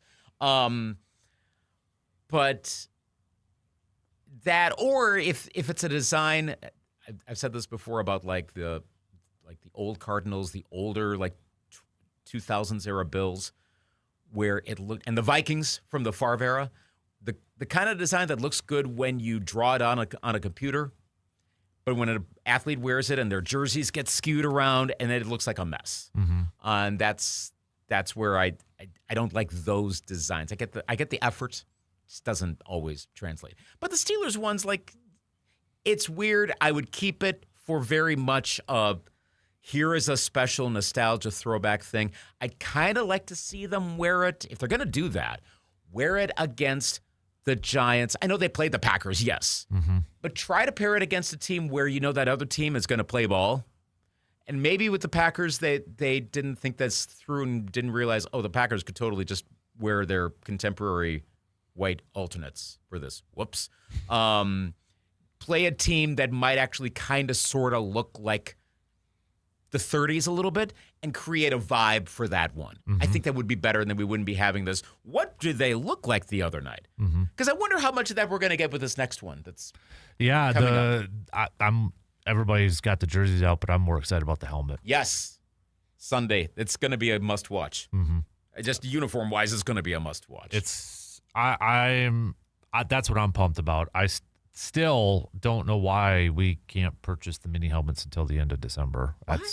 Supply chain? You go to the pro shop, it says expected availability at December 31st. That's the last I checked, so I don't know if it's different now, but that's where it's at. It's going to look different. It's going to look weird. I mean, but they've had stuff like this before. Mm-hmm. I mean, they started doing the Acme Packers thing back in the 2000s on a semi-regular basis. That was the with the gold circle. Mm-hmm. Yeah. That was like 2011. Yeah. 10. No, because I remember Donald Driver with that insane. Remember, like it was 2010 against the 49ers. I was at that game. Okay. Yes. Yeah. They were I remember those watching jerseys. that in person. Yes. It's actually still picture seeing that catch happen in person as well. There's a history with that. So I'm hoping, and we're going to get some of the, what are they doing? Like, did you start watching football this season? Come on. Yeah. I love the concept of it. I like, again, going back to early history where the fundamental design of a uniform, why you wear what you wear to play a game of football, was different because of the fitting, because of how you tried to contrast. You didn't have white options, so everyone's wearing color. You're not playing under lights yet. So how do you make anything stand out a little bit more? And we're experimenting with, could we put stripes here? Does that look good? This is formative years of American football. I like bringing that back. It's something we've talked about before, a reminder that there was NFL football before the Super Bowl. It exists. The Lions have championships. The Browns have championships, folks. Let's remember that. That counts. Same for the Cardinals. Well, for Packers, you can't say 13-time world champions then. Yeah, exactly. No, there should be literally no Packers fan, unless you're consistent and you actually say, no, okay, fair enough. But you can't be like Super Bowls only count, and we also won 13 titles. Yeah. Nope. Yep. So the uniforms are part of that too. That's the deep history. I know the NFL. I know that begat the NFL that we have today. Everything was part of it. I also understand, that was not the most core part of the NFL story. What really amped it up was 50s, 60s, 70s football, 80s football, of course. But 20s and 30s are part of it. 40s are part of it. The Packers have some of the richest history you will ever find.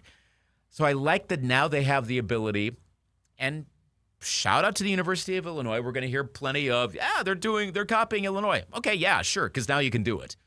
Props to Illinois for doing what they did a year ago for their 100-year thing with Memorial Stadium. The Packers are doing it too, and they're a team that should have that. I love the look. It'll definitely be talk about contrast, playing a team that ironically has rarely touched their uniforms in their existence. Panthers have been sneaky traditional, and yet the Panthers are also quite contemporary in their look. That's going to look a little jarring, probably kind of like the Steelers-Packers one, where it was a very old-school look versus a very 2020s all-white, clean look. That was the end result. I know from a visual point, yes, good contrast, but there was also an eras thing, ironic with the Packers and Steelers playing each other. You're going to get that this Sunday with the Panthers looking very 90s and the Packers looking very... Again, it's a faux back, but very 30s, 40s. Yeah, right. Yeah, it goes way, way back. But I love it. It'll be a fun watch. This is where my uniform superstition thing kicks in because players are this way too. I know I'm a Vikings fan, but I kind of hope Packers do win in that, so there's no superstition going the other way of like, oh, let's not do that. Let's wear our winter warnings ones, which. I think they're 4-0 in those. Yeah, I saw somebody tweeting out Jordan Love's numbers wearing that. I know I'm a little wary now that they're going to be like, hey, let's wear these as often as the NFL will allow. Great. No, I think it's going to be a good visual treat. Would you do anything different with these ones? Would I do anything different? And you can't do it, but if you really wanted to go old school, take the names off. Yeah. Kind of have to, because the number of players that are involved, number of numbers are involved, especially now that the numbers don't match the positions. Because that's where I'm at with a lot of that stuff too. Like the Hudson jersey I have. Okay, I know he didn't wear Hudson on the back, but that's the only Mitchell and Ness one they make is they got to say Hudson. But like when I got my Star one, I didn't want the modern Star jersey they sell. The modern look, I'm like, no. It's got to have the 3/4 sleeves. Right. That sort of stuff. Correct. That's where my mindset goes. So if I could chase up, it would be take the names off. Well, and it makes the most amount of sense, I think, NFL. Baseball, they're in their position so you can figure out who's who pretty quickly. There's still enough. I mean, heck, you still have a team that doesn't have them on the back in the Yankees. Yep. Basketball, you can see the people. Right. You should be able to identify them by looking at them. And there's only 5 on each team playing at a time, so it's Hockey gets a little dicier because there's so much flowing and there's a lot of clothing involved because they're very bulked up. But NFL, it's a mess in there. Yeah. I mean, if you know the numbers, great, but that's a lot of numbers and a lot of people to keep. 22 people in any given moment, all jarred together, and you can't necessarily tell. Is that an 8 or is that a 6 or is that a 4? Because it's getting pulled to. you do need the names. I get that. Yeah. I'm not quite sure, Jeff, what you're referring to. You said Green Bay did the blue jersey with yellow shoulders in the 90s as well, Yes. brown pants. And that that was the one. 75th, was it? Or, That was the first one was trying to think, did they wear that at home? They wore that at home because I know they've done that before. I got a few Favre cards where he's wearing that. Because and I should remember, did they wear that at home? Because I can still remember some of the oddities of that season, like when the Broncos did a mashup thing. Because some teams did a really good job of recreating, and some teams did like I remember the Jets really disappointed me that year because they had the '60s Jets logo, but they put it on a green helmet. It's like, what? No! You never wore that. Why are you? But the one that always sticks out to me, probably to most football fans, is the Packers wearing their 75th season or 75th anniversary throwbacks on the road in the rain at Soldier Field. Yep. That was a white and yellow. That was the white one, yeah. Because that's right, because there were road and home versions of this because there were enough games that were being played. The 49ers, of course, then we got to see them all the time because they got the exemption and got to wear them right through the Super Bowl. So, yeah, that's a good one there. The Packers have just about covered everything. Yeah, and remember the one Thanksgiving Day one they wore too? Early 2000s. Just straight up yellow helmet and just straight up white jersey with the tan pants. Yes. Remember that one too? That was really plain. Yeah. But, I mean, again, if you're playing the Lions, and that's a good example of two teams trying to achieve a look. The Lions, of course, would wear those throwbacks a lot. The very plain Honolulu blue and silver and nothing else outside of the numbers and names, which you have to have on. But they're extremely plain, but that's what they wore back then. Yep. So, yeah, all in all, I appreciate bringing back history in certain aspects. And if it's gaudy, well, you could say it was gaudy at the time. You probably didn't think so in the 30s or the 20s. Right. But it's what it was. That's your history right there. That's why we're talking about the NFL today, in part because of that. Yep. All right, we got to take a quick break, and we'll wrap up this third hour coming up after these quick words.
Just a few minutes left to the top of the hour. So before you head out here, who you got for Game 5 tonight? Pivotal Game 5. Pivotal Game 5. Pivotal so Game pitching 5. tonight would be Snell. It's rematch of Game 1. Okay. I think Snell's due for a better game. So I think the Dodgers take it back.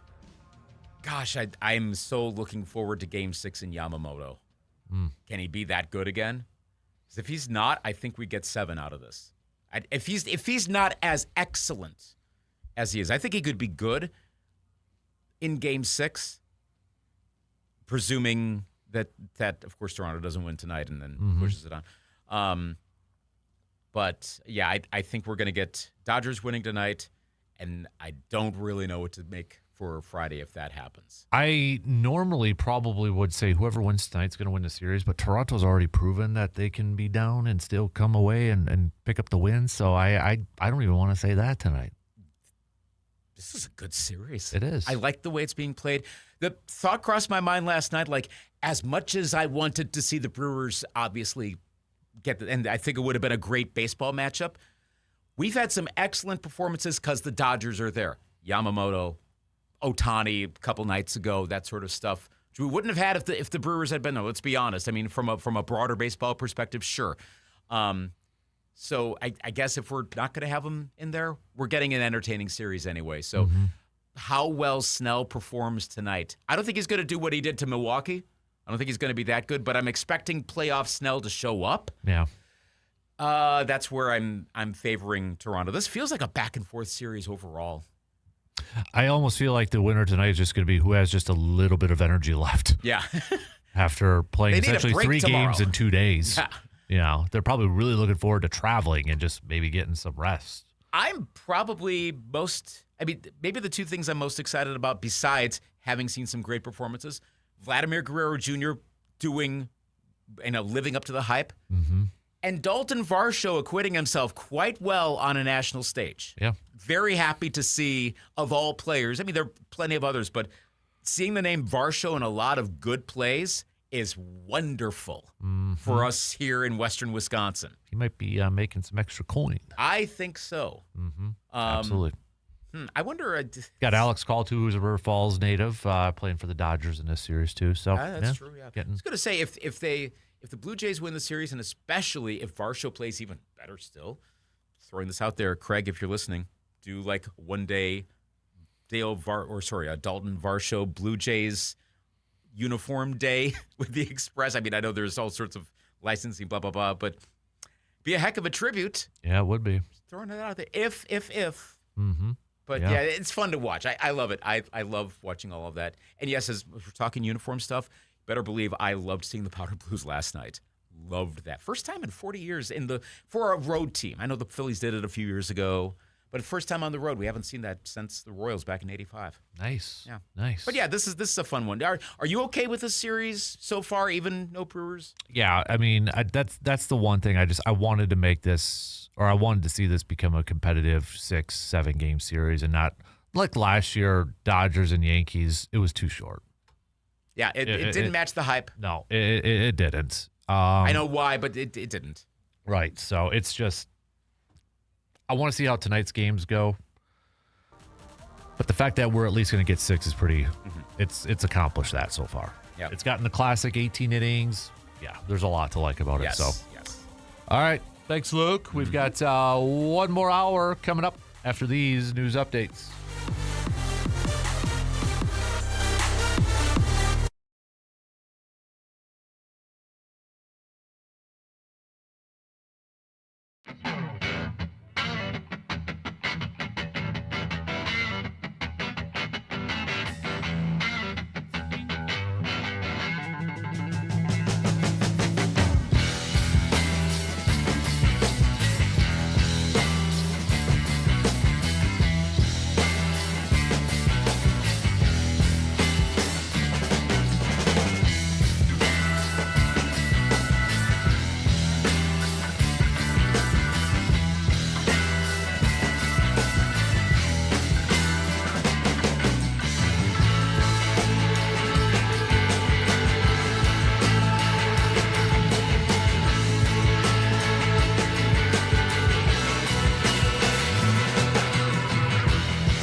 right, the final hour kicking off right now on this Wednesday morning. Thanks for hanging out with us this morning. Appreciate it. Final hour, final chance to get in your am I wrong statements. What's your bold am I wrong statement? Bold sports take, where you would end it saying, am I wrong? Am I wrong for thinking this? Am I wrong for saying this? Prove me wrong, sort of thing. Hit me up with a text on that Shoe Doctors bullpen line, 715-830-1912. Oh, man, we got less than a week away to the NFL trade deadline. And I was just perusing a little bit on NFL.com because they had trade needs, like the biggest need for every team out there. And yesterday we talked a little bit about it. I think we would all agree, probably when it comes to the Packers, it's a corner. And kind of know, like, well, you know, Detroit, if they're looking to make a move, they also need a corner. Rest of the division, according to NFL.com, each team's biggest need, corner. A lot of teams are looking for corners, it looks like, if you kind of take this article. And a lot of contending teams need some corners as well. I mean, the Colts corner they listed. The Broncos corner depth. For the Eagles, corner. Everybody in the NFC North, corner. So, I mean, we know Green Bay probably needs a corner, but they're going to have some competition to go out there and get it. And that's where, if there is a team willing to sell some corners, willing to trade some corners out there, right now I would say that you're asking a lot. You're trying to get something in return. And I know there's been some pick swaps and that sort of thing, but I think also, too, for any Packers fan that is hoping that Green Bay goes out there and acquires a corner, let's maybe not put all of our eggs in our basket, like hoping for that number one guy. Like, oh, as soon as he comes over, legit number one corner. Like, that's the guy. We know he's the new number one guy. I don't see anybody trading off their number one corner. Maybe we'll be surprised. Maybe it'll happen. I struggle to see that. I'm a little bit more open than I was last week at the potential of Green Bay maybe adding a corner to provide a little bit more depth. But to see a guy that's going to come in and maybe be a top two guy right away, I struggle to see that. I don't see it right now. Like, let me throw it back to you Packers fans. Let's assume, okay, I don't want to assume a whole lot here, but I would think a majority of Packers fans are probably thinking, Goody probably isn't going to make a move. But how important do you think it is for Green Bay to try to go out there and just get some depth at that position? Again, I think we could all agree it's not going to be for a number one corner. Okay, it's not going to be like baseball trade deadline, go out there and get an impact bat, like a starter bat. You're not going to get that in football, at least in my opinion. I don't think you're going to. Some of the trades we've seen, they haven't been Pro Bowl, All-Pro type players. But from a depth perspective, do you think it is a must, an absolute must, that Brian Gutekunst has to go out there and get another corner to add to this group? Or when the trade deadline comes and passes next week, if he doesn't, you're going to say another wasted opportunity for this season. There's no way they are going to win the Super Bowl this year. And you're going to be upset. You're going to be mad. We've kind of gone through these waves, probably more so when it's come to a wide receiver and that. Like, can we please go get a wide receiver? Can we please go get somebody? Anybody? Depth. And those trades have come and gone and nothing. Do you think it is imperative that Goody somehow, some way, has to go find a corner? Is it a must for this team to get to the Super Bowl, to win the Super Bowl. Maybe to even just get through the division, win their division. What do you think? Or is that a little dramatic? Is that a little, I don't think they need to. Would I like it? Yes. Would it increase their chances? Yes. But to say that's what's holding them back, I don't know if I'm there yet. That's kind of where I'm at. I would like it. I would like to see more depth. I would like to see some added extra bodies in there, some talented bodies, not just bodies, but talented guys that if their number's called, because this is my concern. We're an injury away from being a little shaky. Just throwing it out there. I think we're an injury away, definitely 2 injuries away from being a little shaky. And I don't want to get into that situation. I don't. I mean, if something happens to, one of the, I'm using air quotes, top 3 corners, then we're like, what do we do at that depth chart? That's where I'd like to see Green Bay try to make a move, try to find something, send a late pick, do a pick swap, get some more guys in, add another body, a guy that's got experience too, a guy that's got some playing experience, not picking up maybe a rookie or an undrafted rookie off of a practice squad.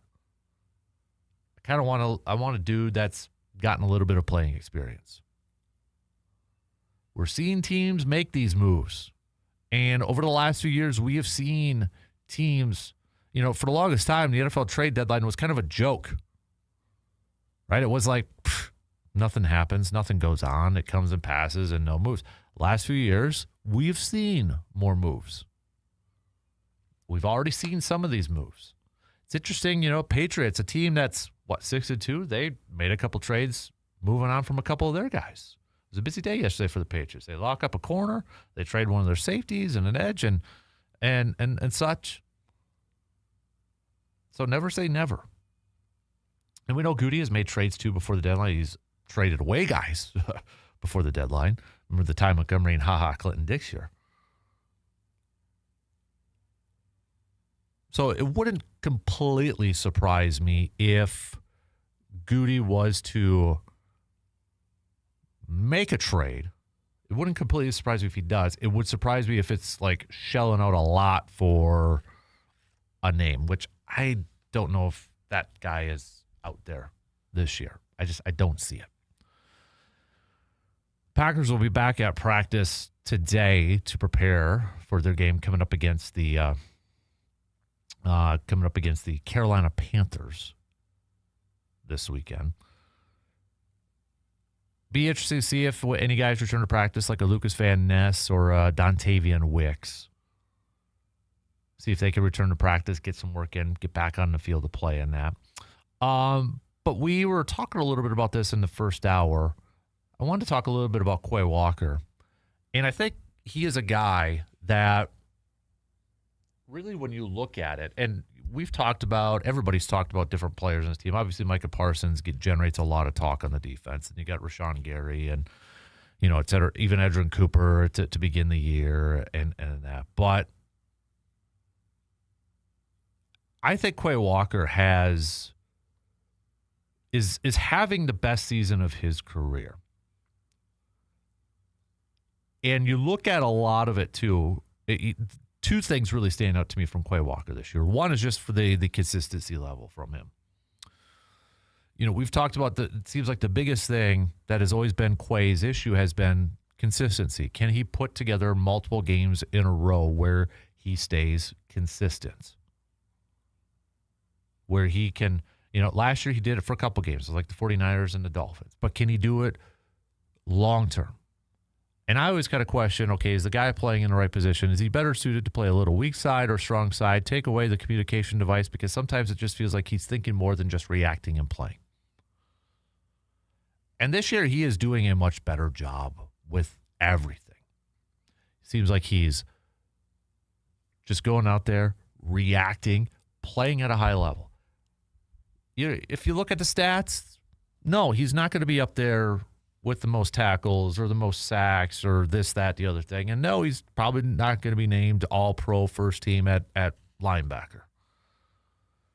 But anybody who's watched these games and has paid attention can notice Quay Walker is having his most consistent season.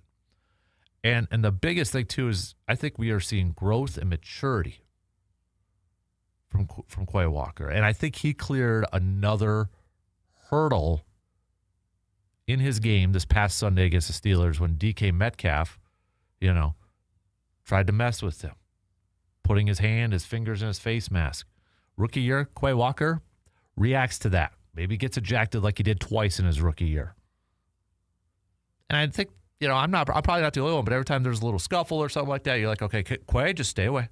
Stay away. Don't need to get ejected. Don't need that penalty. Don't need that 15-yarder. For Quay not to react shows immense growth. Immense growth.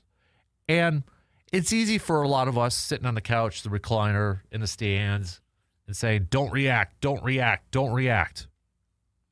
We're all human, and a lot of us would react. I would react.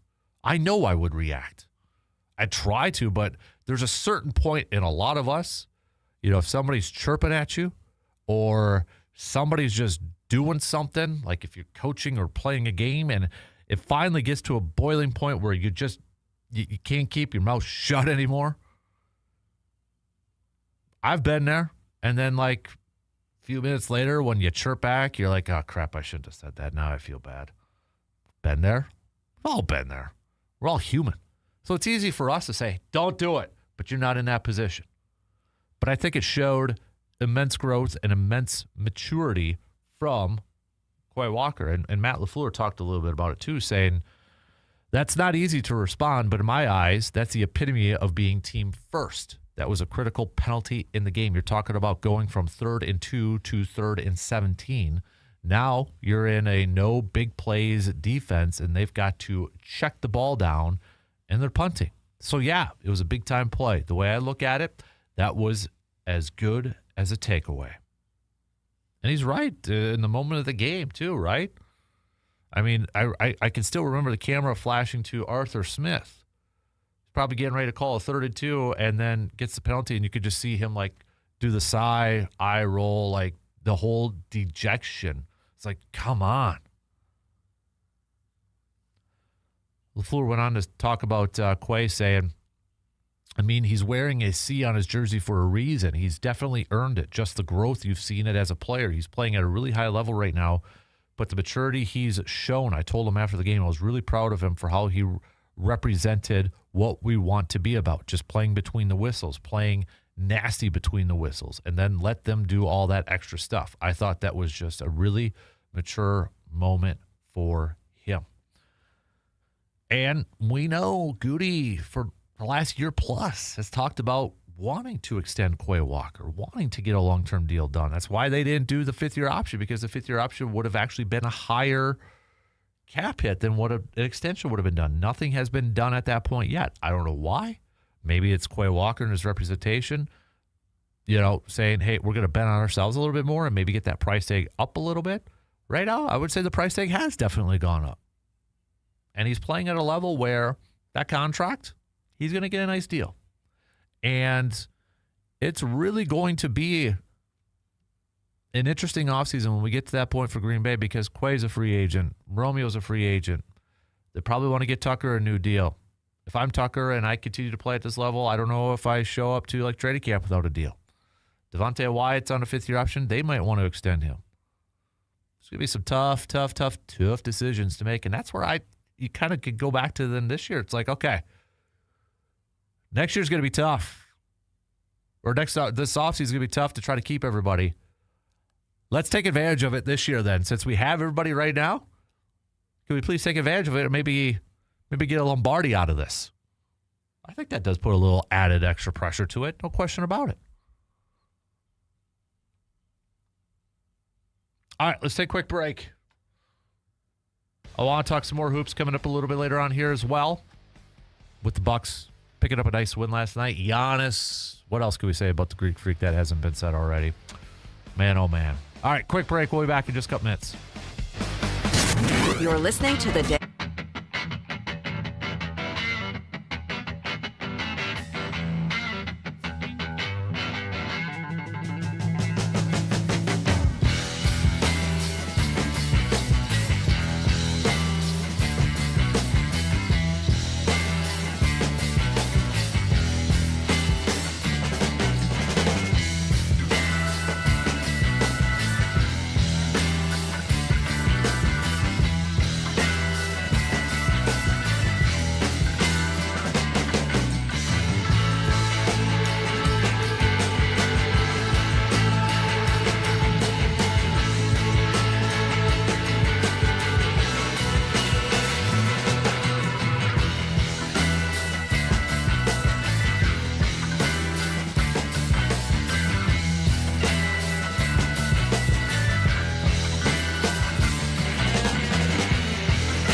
Life's busy, right? Why run all over town when you can get everything in one simple stop at Hy-Vee in Eau Claire? From groceries, fresh produce, meats, bakery items, household essentials, they've got it all. Friendly staff, great selection, and everything you need to make your week easier. Plus, don't forget, shopping at Hy-Vee can save you some money at the gas pump, too. Skip the extra stops, save the time, and get it all done in one trip. Just head to Hy-Vee in Eau Claire, your one-stop shop for everything you need, including going over to the wine and spirits department, grab yourself a six-pack of Man Cave Lights. Maybe go get some Dan Good burgers from the meat department and such. So, could have had a little Man Cave Light after watching the Bucks pick up the win last night against the New York Knickerbockers. The New York Knicks. Bucks improving to 3-1 on the season. I mean, seriously, what else can we say that hasn't already been said about the Greek Freak Giannis? There really isn't. I mean, it's amazing. It's a record. It's a broken record. Okay. 37 points last night. 16 of 22 from the field. Giannis, the first player in league history, another first for Giannis. First player in league history with at least 30 points on 60% shooting or better in each of his first four games of the season. And you look at what Giannis is doing so far, just numbers-wise, and I get it, it's only 4 games in. We're about a week into this thing, okay? But he just seems to be first impressions, very early impressions, right? This guy seems to almost be, I don't know, taking things personal, or just, I don't know if that's the right way to say it, but just like really shouldering the load this year and like this mindset of like, I'm going to do it. It's like Serrano in Major League. Blank you, Jobu. I'll do it myself. And just goes up there, and staring down the pitch. That's what it seems like. Like, to me, watching Giannis in these first 4 games is like Jobu in Major League, or not Jobu, Serrano in Major League when he tells Jobu to, you know what. That's how I feel like Giannis is playing right now. 36.3 points per game, 14 rebounds per game, 7 assists, and the guy is shooting 69.5% from the field. Only once, the first game, the opener, did he shoot lower than 70%. Now, that number is probably not going to be sustainable. It's probably going to go down. But that's still, for Giannis, pretty darn amazing. He is on a tear. And last night, too, and he talked about it a little bit afterwards, that they knew that the Knicks swept him last year. And he remembered it, kind of took it personal. It's the Michael Jordan Last Dance, and I took that personal. Sure seemed like Giannis took that personal. And there was a play in the third quarter when he dunked Bridges, then he got the dunk and such. And, you could hear him, or you could see him motioning to the crowd, this is my city. Then there was some debate. It's the whole lip reader thing. What did he say afterwards? He said that he said in his post-game presser that he said, I love when it's tough. I thrive when it's tough. When you make it tough, I thrive. Some people out there think that he mouthed after this is my city. They think that he mouthed, I ain't going anywhere, or I'm not leaving. I don't know. I don't want to get into a conspiracy or try to figure that thing out. But yeah, Giannis talked about it after the game that, hey, we got swept by the Cavs last year. We got swept by the Knicks last year, and that's still on his mind. So he knew that was a game, and it's a confidence builder too. It's a confidence builder. He said, quote, for sure, there was a lot of extra. They swept us last year. Swept us. They were way better than us last year, and we didn't make it tough for them. It was very easy, in my opinion. And as the leader of this team, I remember, I don't forget things, and I try to from early at shoot-around. set the tone for the team, and try to remind them last year they swept us, same as the Cavs. So I think the team responded in the best way. So I'm happy. You know, with the first week into the season, outside of Giannis and his amazing, absolutely amazing start to the season, I think what's a couple things kind of stand out to me, and they go back to our before the season topics of, okay, what are some of the biggest question marks? What are maybe some of the concerns you have for this Bucks team? And two of them were, you know, what are you going to get from Kyle Kuzma? And right now, you know, you look at Kyle Kuzma, and he's coming off the bench for this Bucks team. And he's just giving you 8.3 points per game, 4 rebounds per game. You know, he's averaging 20 minutes per game. The other one is the guard play. And you look at the guard play right now, even with Kevin Porter Jr. going down in that first game with an ankle injury. You look at the Ryan Rollins. You look at A.J. Green, Gary Trent Jr., Cole Anthony. You know, probably some of these guys were like, who? I mean, we knew A.J. Green, Derry Bird. We saw Gary Trent last year, but a lot of people are probably like, Cole Anthony. I mean, Ryan Rollins, really? Yeah, Ryan Rollins, 25 points last night. And you look at, ever since he has gotten into the starting lineup because of the Kevin Porter Jr. injury, he's been out there putting up double-digit points. I mean, he was the guy that was talked about, hey, don't overlook this guy. This might be a guy coming off the bench and contributing a lot of minutes, and bada bing, bada boom. But you look at the scorers so far in the first 4 games of the Bucks, it's Giannis, and then it's guards. It's Rollins, it's Anthony, it's A.J. Green, it's Gary Trent Jr. Heck, it's even Kevin Porter Jr. He only played 9 minutes. He's got 10 points. It's Giannis, and it's those guys. And it makes sense if that's the style of basketball they want to play, where Giannis is the creator, the facilitator. You got to have great guard play. You got to have outside shooters. And that's what the Bucks are doing right now. Yeah, it's a little bit of a slow start for Miles Turner. You know, when you look at it from an offensive perspective, points-wise, he ain't giving you a whole lot. 8.3 points per game, 6.8 rebounds, 3 assists. Is he affecting the game elsewhere? Yeah. If you believe advanced statistics, analytics, plus and minus when you're on the court and when you're not on the court. The Bucks net rating with Miles Turner on the court, it's a plus 15.7. When he's off the court, it's a negative 9.1.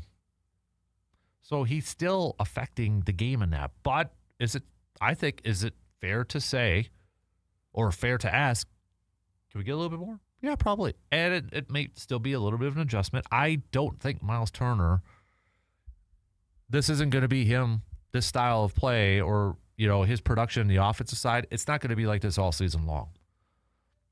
I firmly believe he's going to score more, and he's going to be more of a contributor from an offensive standpoint. But he is helping out, and he is making a difference in other ways. But back to Giannis here, he just, what a start. What a start to a season.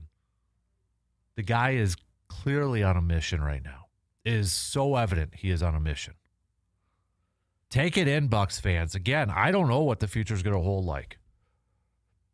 We said it at the beginning of the season. Just take it in. Don't take it for granted. Take it in this season with Giannis and the Bucks. What you're witnessing right now from Giannis is special. It's special. Take it in. Embrace it, man.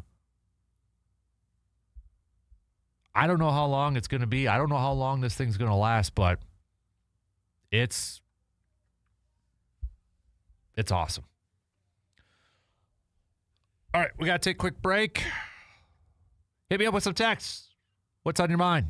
What's your am I wrong statements? Am I wrong? Let's get some good ones, all right? Big thanks to everybody who has sent over those a little bit earlier in the program. So we'll take a quick break. We'll be back with more coming up after these quick words.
Reminder for tomorrow, you fancy football peeps out there, get your questions ready for Eric Balkman, who will be joining us past 9 o'clock tomorrow morning. So you can text him right now if you got any questions heading into your Week 9 lineup. Let our fantasy football expert, Mr. Balkman, help you set your lineup so you can be in the best position to hopefully win this week. So, again, if you have it right now, so you don't forget, you can text it. You can text it on over to me.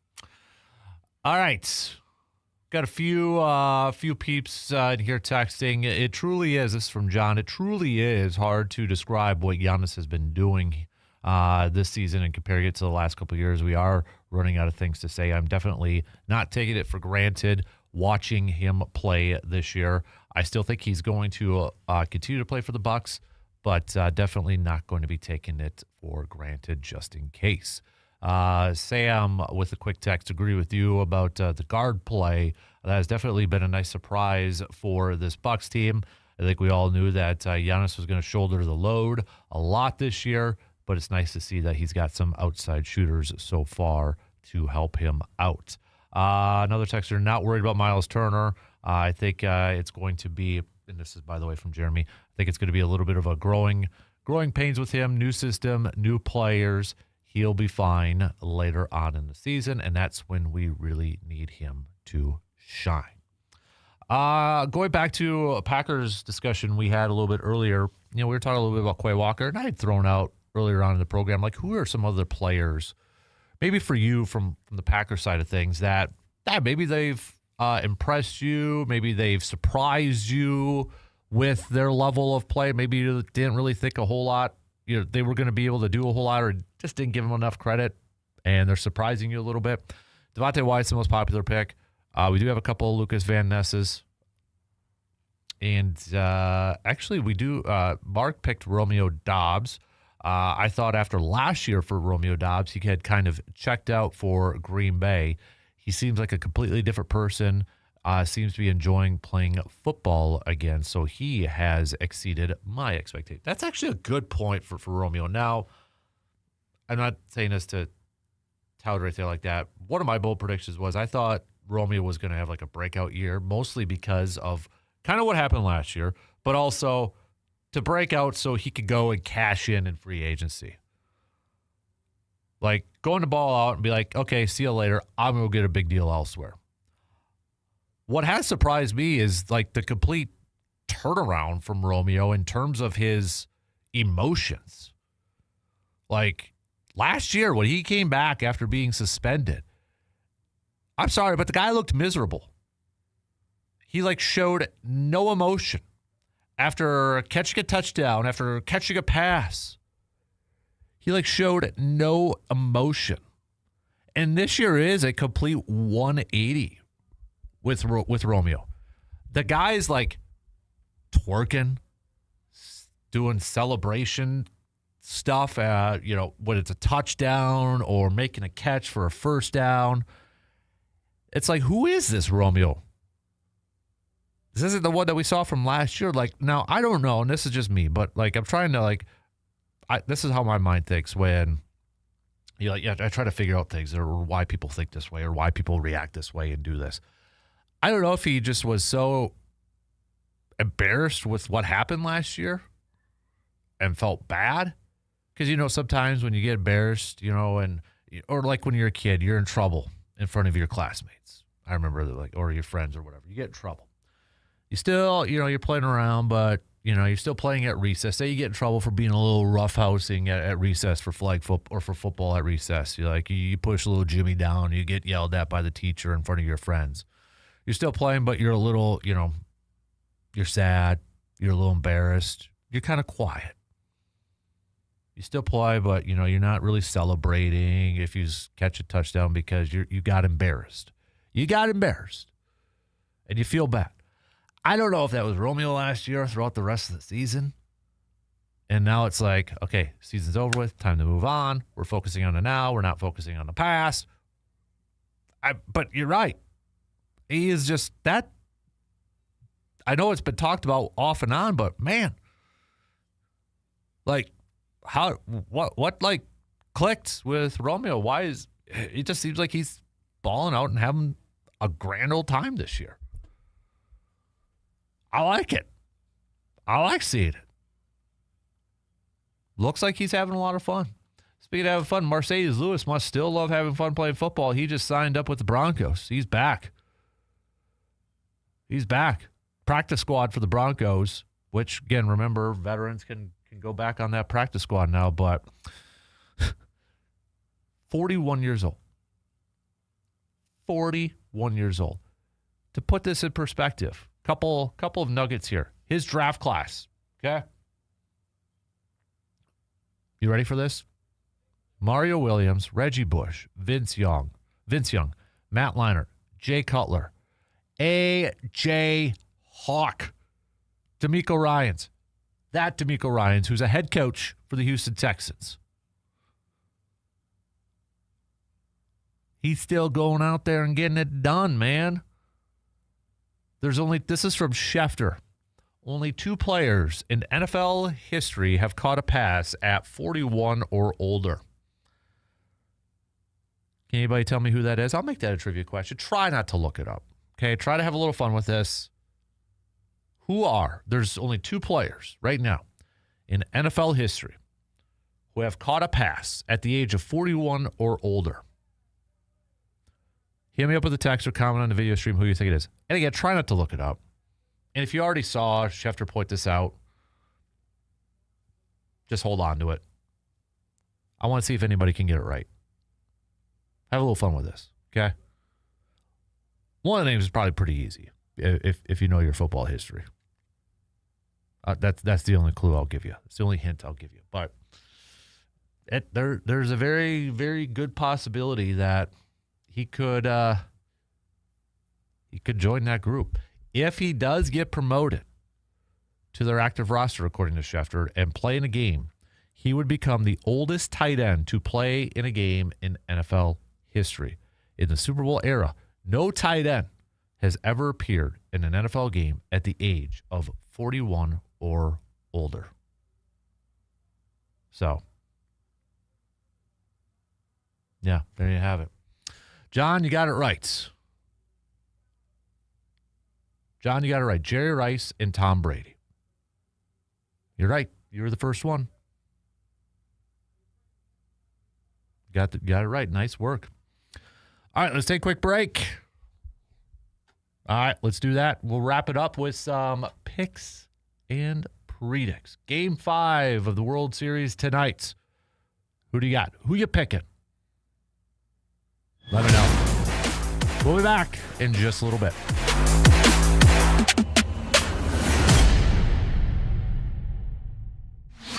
Got a take on today's topic, but can't call in?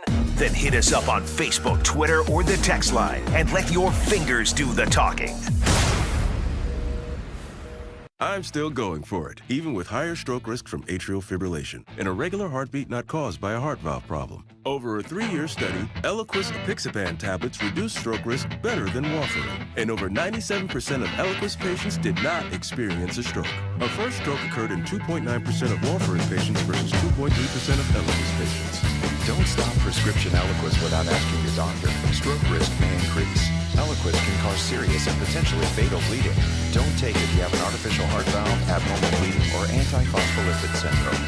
While taking, you may bruise more easily or bleed longer. A spinal injection increases blood clot risk, which may cause paralysis.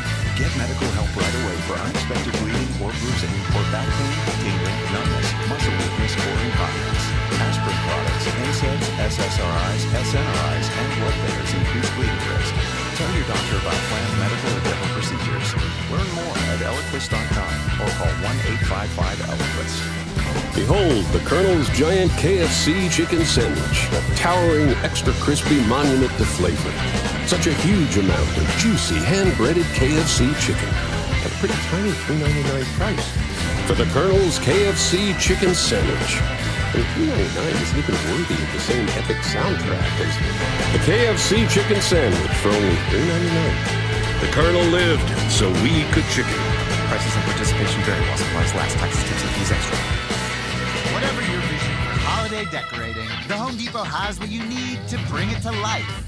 like our warm white holiday lights with steady lit technology, so your lights stay glowing even if one bulb fades. Whether you're going for a soft, warm glow or a colorful display of holiday cheer, choose from our wide variety of holiday lights starting at $5 in store only. Find everything you need to get your holiday started with the Home Depot. He doesn't just talk sports, he knows sports. In fact, he and sports are best friends. I saw the two of them last night knocking back a couple of cold ones. The Dan Kasper Show, weekday mornings from 6 to 9.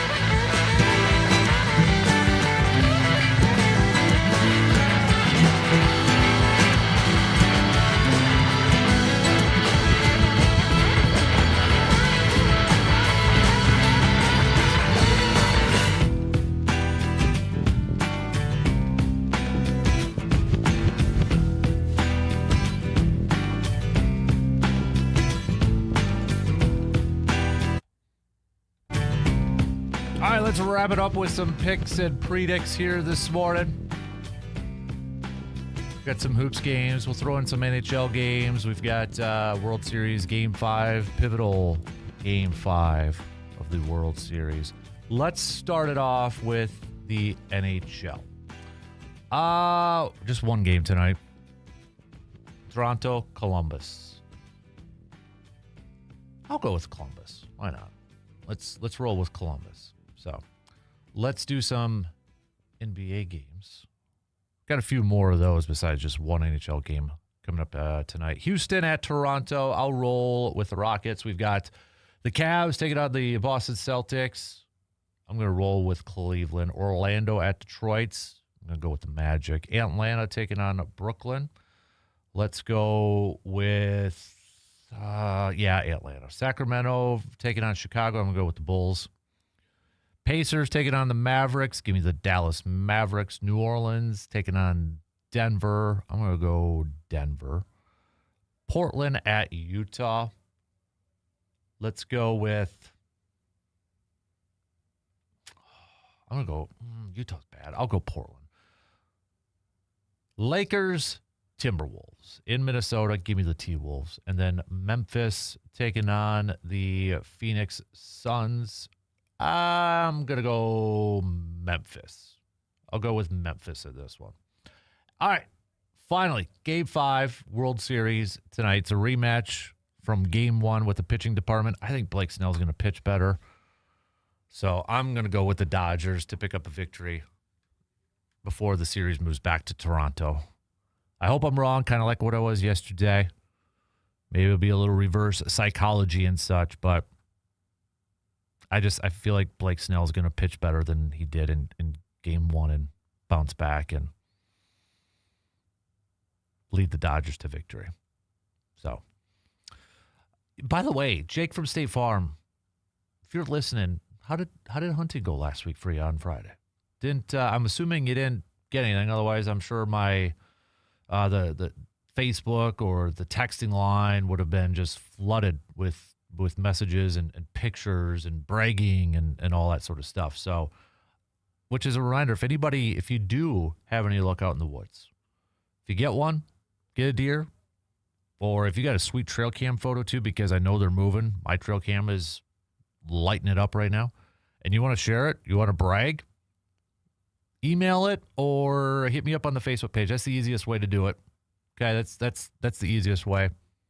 Easier to save and just post up right away on that thing. So go ahead and do that. But I just thought of that. I haven't heard from you, Jake, for State Farm, which we will have DNR Warden, Mr. Jake Boakes, on tomorrow.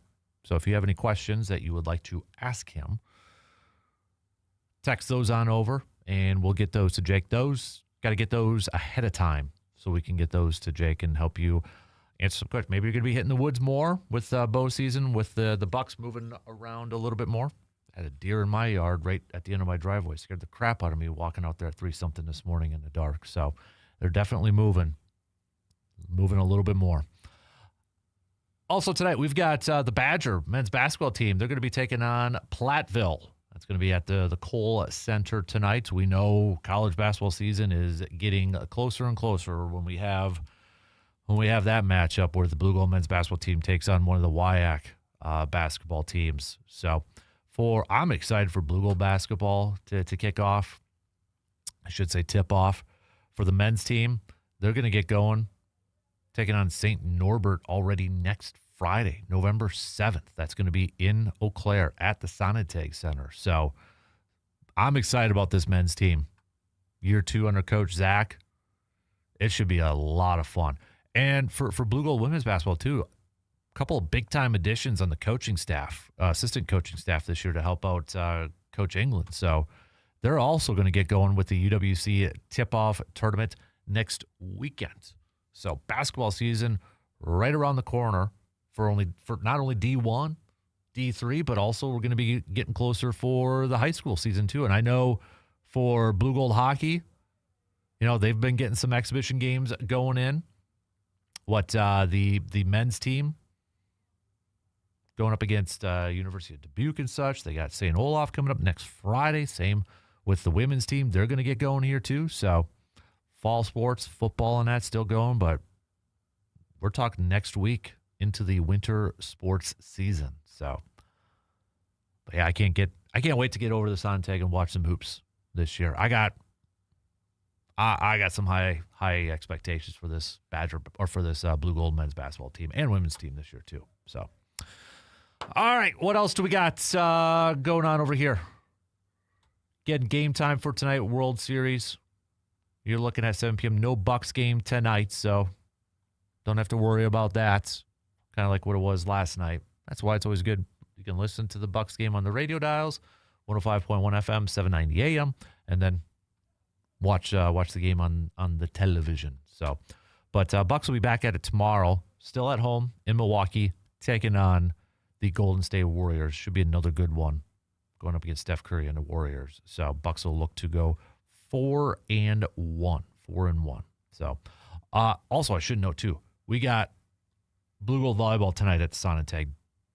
I didn't want to forget that because the Blue Gold volleyball team is off to they're dominant this year. I shouldn't say they're off to a fantastic start because their regular season is almost over with, but they have been awesome.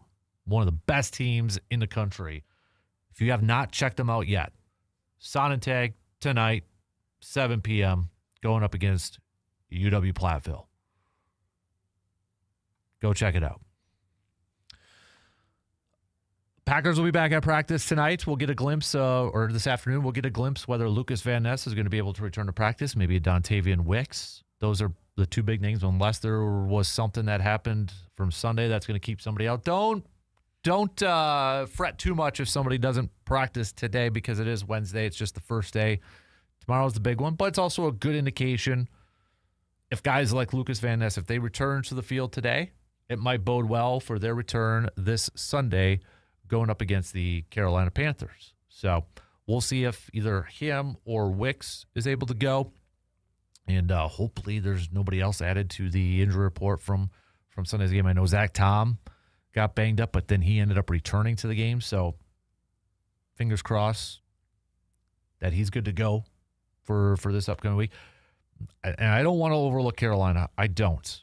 I really don't. But I just really hope the offensive line is good to go for the Eagles on Monday night not this weekend, but the following week. I want that offensive line ready to go. We saw what happened in that playoff game against Philly when our offensive line got banged up. It was rough. I just don't want any major injuries. I don't want any major injuries at all. I don't want any major injuries going into that Eagles game. So hopefully outside of a win against Carolina, because it's got a conference win, that would be big, especially tie-breaking scenarios. We know the NFC is tight. It's tight.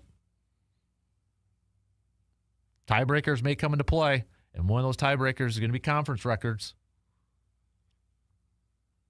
But if we could get through this game with a win and unscathed, no injuries, no big-time injuries, get into that Eagles game as healthy as possible, now we're rocking and rolling. But don't overlook Carolina.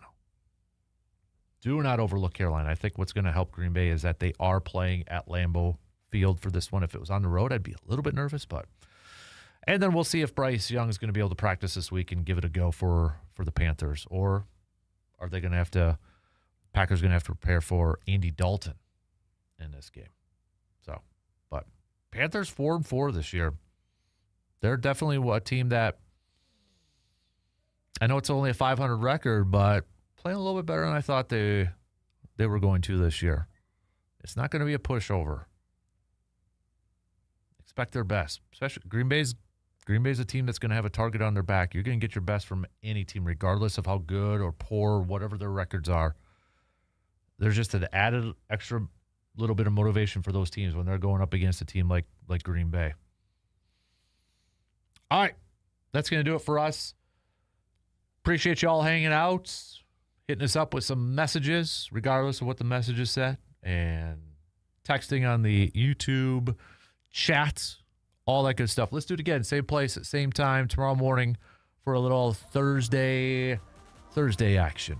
Don't forget to get your picks in for our Pro Football Weekly Pick'em Challenge and the Survivor Pick'em Challenge, too, with Week 9 officially starting tomorrow. Have a good rest of your day. Same place, same time, tomorrow morning, 6 a.m. We'll talk to you then.